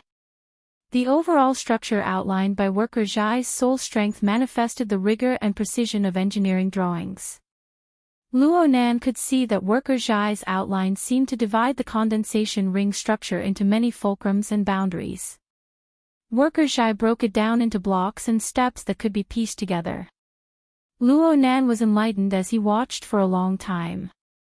He gained a deeper understanding of the subtle details of the interference between the mental and the material. This method was undoubtedly the most labor-saving and optimal solution. But behind the precision was an unsustainable predicament. Luo Nan would probably never be able to experience this sort of feeling. Luo Nan admired Worker Jai's meticulousness, but the situation was different now. It would be too much of a waste of an opportunity. He thought for a moment and silently stepped forward. He abruptly bumped into Worker Jai, interrupting Worker Jai's state of oblivion. Worker Jai was stunned for a moment. He turned his head to look and saw Luo Nan simply sit on the ground, ignoring the dampness. He took out the split-page notebook that rarely left his side and turned on the flexible e-ink screen and drawing software. Rays of light shot out and diffused outwards, reaching the boundaries of the notebook. Luo Nan chose the rarely used three-dimensional drawing mode. He didn't hesitate at all. He simply put his pen to paper in the work area. The structure of the condensation ring was like a smooth donut. The center was empty, and the overall rules weren't complicated. However, this sort of three-dimensional curved structure was extremely difficult to draw by hand, compared to forming it with one's thoughts. Smooth lines required considerable professional skill. Luo Nan and Worker Jai both had this. Worker Jai could see that Luo Nan's composition, lines, and so on were beautiful, but they weren't particularly precise. They were more like freehand strokes. It was undeniable that this method was exceptionally smooth. Soon, the projection area was filled with over a dozen similar structures. Luo Nan even turned on the animation effects, causing these donuts to flip back and forth. Then Luo Nan crooked his finger at Di Weiwu. Come, Weiwu. I'll show you a magic trick.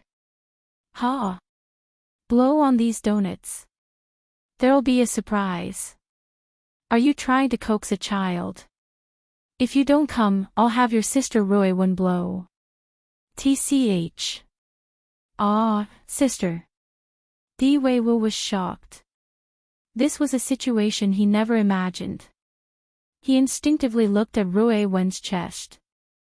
Luo Nan flicked a raindrop with his finger, and it hit Di Weiwu on the forehead. Are you going to blow or not? Blow. Watch me blow your cowhide off. Even though Luo Nan said this, Di Weiwu still moved forward with great interest. He puffed his cheeks and fiercely blew on the painting area. It was at this moment that the dozen or so donuts in the work area seemed to be brushed by the airflow. They floated out from the bound light of the work area. They seemed to be stained with special light powder, and they transformed into glowing bubbles that changed shape and scattered outwards. Wow! This is cool. Di Weiwu praised loudly. He was completely unaware of the difficulty of producing a similar scene. Luo Nan's method was inspired by the Order of Justice. Back then, the Order of Justice had used a projector to construct the structure of the sacred space. There was also the Myriad Towers. They had used a similar method to test Xie Junping and Du Yang's attainments in the mystic arts. Compared to the projector array, Luo Nan's method embodied the interference effect of soul strength turning the void into reality. His method of using interference strength to draw in light was even more breathtaking. Of course, the magic trick was just a gimmick. The true value of this method was revealed later. The glowing bubbles rapidly shrank at a visible rate. A small portion of them collapsed due to structural instability, but most of them shrunk to the point where it was hard to see with the naked eye. This was because the work area of the flexible screen was loaded with the glimmering energy of the glimmering screen. It released rays of light that were like the eye of a needle. 2 seconds later, these rays of light transformed into resplendent pearl-like light. This was because the structure of the condensation rings had successfully gathered water molecules. The water droplets refracted light.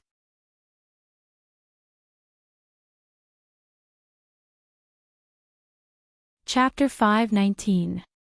This was all Luo Nan could do in regards to Worker Zhai's leap from 0 to 1 of the Dragon's Gate. Perhaps turning Worker Zhai into a member of his closed production line would greatly speed up the process, but what was the point of this pointless efficiency? Luo Nan patted Worker Zhai on the shoulder and stood up.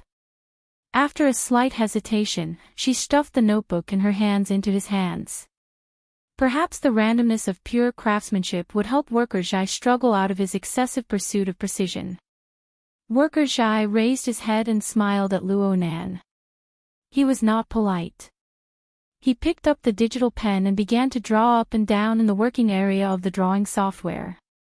Disregarding everything else, his body language was much more relaxed. Luo Nan shifted his gaze. Brother Papercut, don't just sit around. You've also trained in the condensation ring. Come over and talk to Worker Zhai. Papercut had been looking at the translucent water droplets penetrating the curtain of rain in a daze. After he came to his senses, he spat. Only a ghost has ever practiced it. Cough. Even if he did, it would be for fun. Though he said this, he still came over obediently. He sat in Luo Nan's previous seat and watched Worker Zhai draw. At this moment, Di Weiwu had also recovered from the excitement of witnessing mental magic with his own eyes. His eyes were shining, and he had an expression that said, I don't understand it at all, but it's so interesting. Someone, hurry up and teach me. However, he had just expressed his disdain for this sort of cultivation method. In the end, he didn't have the face to spit it out in a short amount of time. He simply made his way between his godfather and Papercut, staring closely at Luo Nan's loose-leaf notebook. He wanted to find a possible mechanism within it. Since the three of them were together, Luo Nan no longer disturbed them. He smiled at Dean Wantan and said, let's go through the formalities. Luo Nan was talking about the continuation of Rui Wen's relationship transfer. Actually, it was more or less done in the administrative hall. Luo Nan was just saying this to give worker Zhai some space and to chat with Dean Wan Ta. Forget about the procedures. I think what you should do now is to have a good sleep. Dean Wan Ta's words were almost the same as Qin Yikuan's advice in the car. Obviously, Luo Nan's exhausted appearance had reached the point where everyone could see it. At this moment, Qin Yikuan nodded at the side, expressing that Dean Wan's words had deeply resonated with him. Luo Nan grinned, but he didn't say much. He led Rui Wen inside. Wan Ta stopped persuading him and directly called the nanny of the orphanage to complete the last part of the procedures. It took a total of 5 minutes. At this time, worker Zhai and the others had not made any breakthroughs. Luo Nan could not come and go in a hurry, so he stayed in the reception room and chatted with Wan Ta.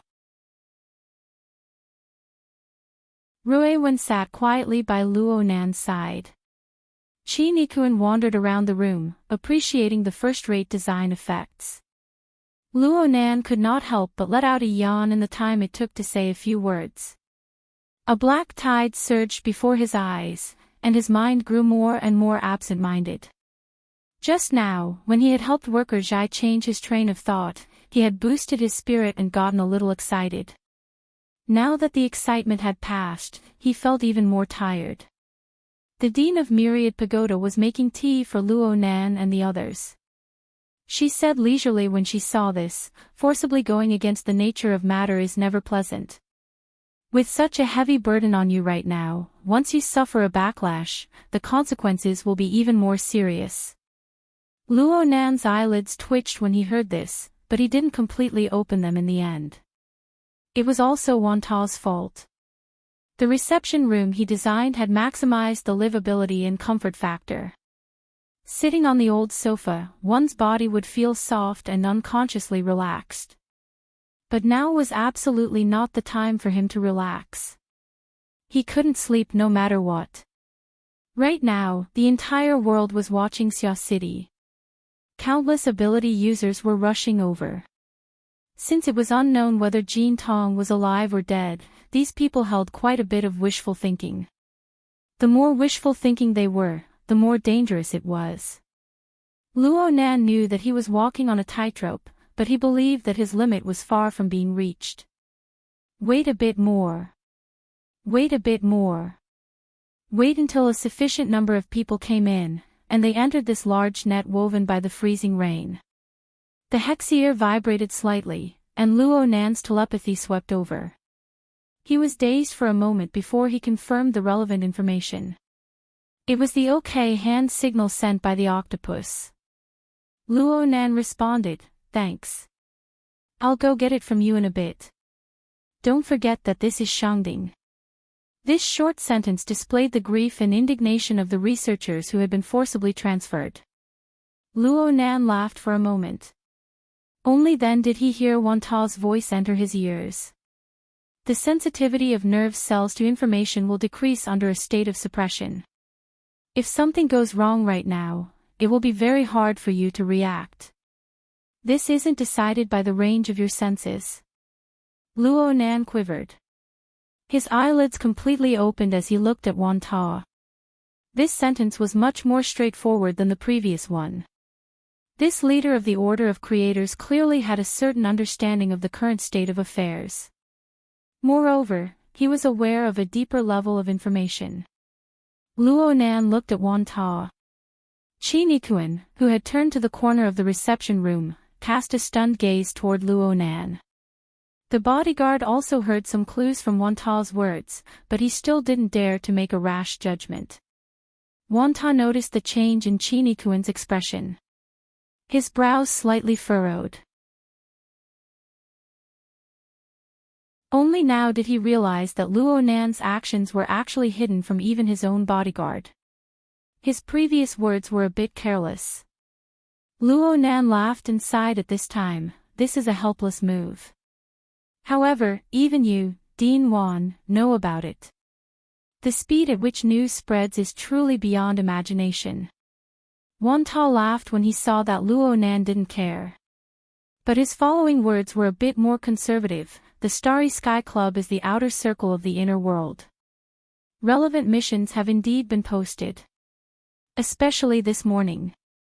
Information related to 16 billion and 2 out of 1,000 was posted all over the high-level mission area of the club. However, the Xia City branch should have already exerted pressure. They have already been cleaned up. Ruiwen raised her eyes from beside Luo Nan when he mentioned the words 2 out of 1,000. Her gaze streaked across Wanta's face.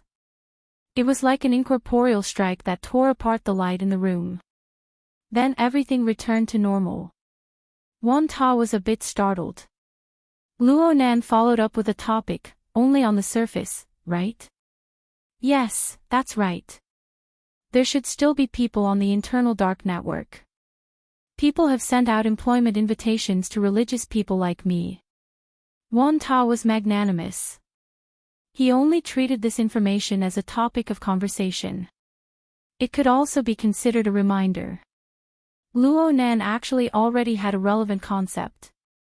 He Yueyin had always been sending him relevant information, allowing him to have an intuitive understanding of the situation. Compared to this, he still wanted to discuss a more realistic problem with Wanta. It's inevitable that people will be restless. However, Dean Wan. Is it really that easy to see through matters related to coverage? That's not true. Wanta was a researcher and preacher. He didn't have much interest in secular matters. Seeing that Luo Nan didn't mind, Wanta took the initiative to bring up relevant matters. Wanta turned to this domain. Pure interference on the microscopic level doesn't have much of an effect. Others might not be able to detect it. It's just that evil thoughts and killing intent are too much. This sort of negative emotion is like dust pollution. Oh, I'm sorry. It's just a general idea. I understand. Luo Nan nodded toward Wanta. They were talking about the condensation ring as the core of the soul cloak, which was the interference scene. It was also the substantial background of the freezing rain in Xia City. Luo Nan paid abnormal attention to the concealment of the soul cloak. This was because it involved not only his plans in Xia City, but also his goals in the cloud world. From last night until now, everything about this toy was good. The only thing lacking was its concealment. This made Luo Nan a bit worried. After all, he had used the soul cloak to monitor Gong Qi for a long time in the cloud world. If the concealment was unreliable, then a considerable portion of the information he received over the past few days would be wrong. Luo Nan no longer cared about Qi Nikuan's thoughts. He followed Wanta's words and made some adjustments. Then he asked, "What about now?" Wanta shook his head. "Since I already know, there's no reason to overlook it. You and I may be in the lawful camp, but the orders we rely on are different. It's hard to avoid conflicting senses. As for the source, if you hadn't come personally, it would have been hard for me to lock onto it. This doesn't seem like your true core order. The binding force it gives off isn't that strong." "Yes. I mostly use it to sense and gather information."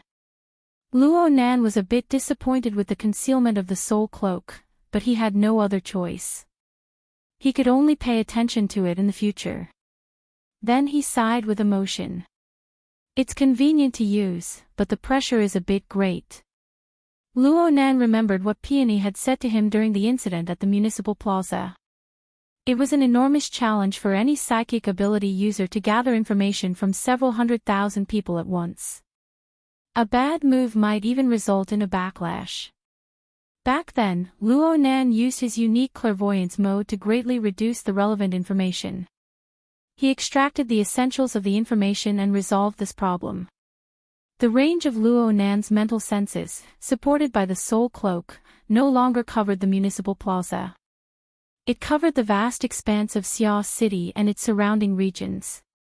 This was an enormous plate of information spanning nearly 100,000 square kilometers and over 200 million people. Even with the simplification and filtering effects of the life sketches, the enormous amount of information far exceeded the limits of what Luo Nan could handle. An unending supply of soul strength did not mean that there was no limit to the heart strength. In fact, the heart strength was rooted in the foundation of the human skeleton. The brain consumed energy at every moment, and at the same time, it emitted waste heat. There was an upper limit to the operating speed of this low-end version of the biological computer. The source lay in the material structure of the brain. Even though Luo Nan's physical fitness was incomparable to the past, far exceeding that of an ordinary person, it was impossible for him to cover all aspects when faced with such an enormous flood of information. Right now, he could only abandon the vast majority of the information flow inside. He could only place the danger and stimulation range at the ability user level. At the same time, he set up a sentry post around his family members.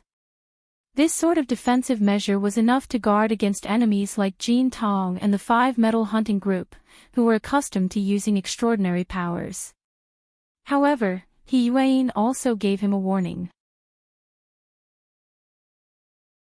As the information spread, the various powers of capital would come up with more tricks. Perhaps they were far from having the direct destructive power of Jin Tong, but from a practical perspective, the methods of capital were more varied, more secretive, and more impossible to guard against. Luo Nan deeply believed in this, but the more this was so, the more it was impossible for him to abandon the structure of the soul cloak. He had thought of many ideas. He had already applied to President Ouyang to increase the privileges of the computing space, transferring a portion of the pressure to the supercomputer resources of the branch. However, this sort of method required a layer of transformation. It was only suitable for analysis and prediction. It was impossible to react in time when serious unexpected situations truly occurred. Only Luo Nan himself truly understood the pressure he bore from last night until now. Other people were like Qin Ikuan, completely unaware of it, or they saw it as a matter of course. Her Majesty Empress Wu was a bit like this. It was rare for Wan Ta to be able to see his abilities and understand his difficulties. Luo Nan couldn't help but speak a few words to relieve the pressure. The results were pretty good. The previous wave of drowsiness had passed. Chatting with Wan Ta probably caused him to be distracted, allowing his suppressed cerebral cortex to get some rest. Nothing unexpected happened during this time. Did he use too much strength? Luo Nan was reflecting on himself. The problem was that even though he knew the flaws of this method, he had no other choice in order to ensure that nothing went wrong. Luo Nan sighed from the bottom of his heart and smiled at Wan Ta. "Dean, you said that you would teach me the art of creation." Of course, he didn't want to learn it right now. He just wanted to start a new topic. However, Wan Ta's answer was unexpected. "Right now, what you need isn't the art of creation."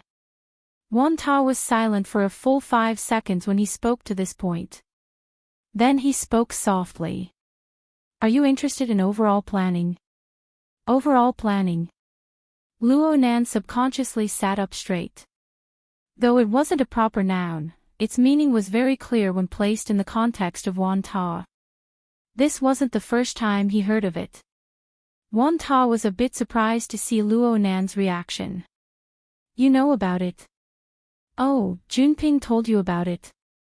"There's also Wei Wu." Whether it was Xie Junping or Di Wei Wu, both of them boasted about this ability to the point of being godly. Multitasking, all-seeing. It was as if learning this would allow one's IQ to easily break the charts.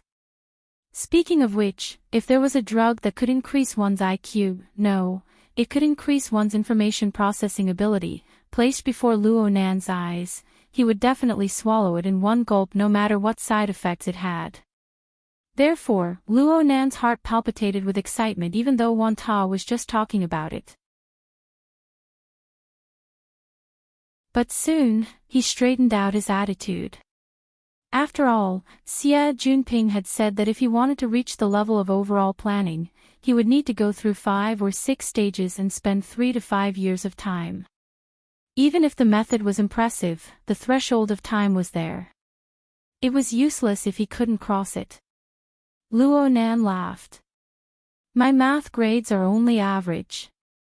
He still held the attitude of chatting and chatting, but Wanta appeared very serious. Though overall planning is essentially an algorithm, we don't need to use mathematical logic to explain it. If there is a certain language or code, then it should be a signal from the brain itself. Really? Luo Nan blinked his eyes. Wanta really did turn serious. He gazed at Luo Nan. For the vast majority of people, learning this kind of code is like having an unreal dream. Because our consciousness has no way of sensing brain activity, we can only use logic, including experiments on our own bodies, to verify it one by one. But you are different. At least I believe you are. Are you referring to introspection? Is this a prerequisite? Luo Nan guessed. Wanta shook his head. You need to have the precision to touch the nervous system. This requirement is a bit high, but Luo Nan was completely capable of this. As a psychic ability user who was proficient in internal refinement, introspection wasn't difficult for him. And his many years of experience in drug modification had given him an extremely high sensitivity towards his own nervous system. He also possessed the corresponding understanding. And at this time, Luo Nan finally discovered that Wanta was undoubtedly communicating with him. It could be said that he was teaching a few things. The tea on the short table to the side was already cold, but no one remembered to change it. Let alone Luo Nan, even Qin Ikuan couldn't help but prick up his ears. He wanted to see what this so-called overall planning theory looked like. Only Rui Wen sat quietly on the sofa. She seemed to be listening, but she also seemed to be daydreaming. Her aura was faint, making people unconsciously ignore her existence. Wanta spoke softly, right now, there is no harm in verifying it. You are also a professional researcher of the nervous system. The algorithm I proposed is based on a few basic facts. Please pay attention to whether or not it goes against your common sense. First, the brain possesses an extremely complex parallel structure. But most of the time, when a person perceives a meaningful and complete piece of information, it is established on top of a sequence of time. It will certainly display a sequential order. The meaning of these words was that the brain could only handle one meaningful task at a time. It could also be said that the same task often required the brain to utilize multiple functional areas in cooperation to complete it. This was something that had been proven by relevant research for many years. It was also a point that people criticized the human brain as an inferior biological computer. Luo Nan was able to see this from his biology textbook, so he immediately expressed his approval without hesitation. But then he thought of something else in the blink of an eye. Since this was the case, what was the meaning of multitasking? There was clearly a contradiction. Wanta didn't verify it a step further. He continued, second, depolarization will occur when a nerve cell is activated. During this time, the nerve cell will no longer receive new information. In other words, there is a gap between activation and inhibition. Yes, this is common sense. Dean Wanta sped up his speech. Third, the brain's reaction time is different for each level of input information. But in the end, there will certainly be an algorithm that encompasses everything, translating it into human language and habits of thought.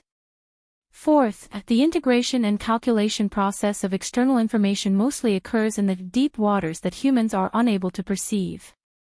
This is the direction and result of the evolution of the human brain. Luo Nan only thought for a moment before admitting that there was nothing wrong with this. This was all basic knowledge in the relevant field. Even if there were some disputes, it was still feasible to talk about it. Wanta smiled. You see, there is a division of labor, a gap, a difference, a direction, and a result. In this way, as long as one has the means of transformation, one can target one's own perception and thought, and follow a certain rhythm and a certain order to carry out dispatching, making it more efficient. This is all possible. Luo Nan slowly nodded his head, agreeing with this logic. Wanta summarized, on this basis, the meaning of overall coordination is to adjust the reception and reaction rate of each level of information during the time that humans can form effective responses. This is to reduce mutual interference as much as possible, yet it is necessary to integrate efficiently. Finally, it is unified at the highest level of thought. Luo Nan pondered seriously for a moment. He scratched his head and said, I roughly understand. Dean, what you mean is to grasp the rhythm of activation and inhibition of the nerve cell, to increase the level of information, to receive more information in the same amount of time. Oh, if the frequency of integration is increased, some perceptible thought processes may evolve into instincts. But this is a complete transformation of the brain's mental functions. Even if the large structure remains the same, how can the synaptic connections be added or deleted be in the billions? Even if the nervous system is extremely malleable, how can we grasp this direction and scale? You're tuning into the LoveLore Library YouTube channel. We're so grateful for your support, and don't forget to subscribe to join us on this incredible journey through captivating stories. Your generosity through donations truly makes a world of difference, as it's the primary source of revenue that allows me to expand and enhance this channel for you. Thank you from the bottom of my heart for being a part of this adventure.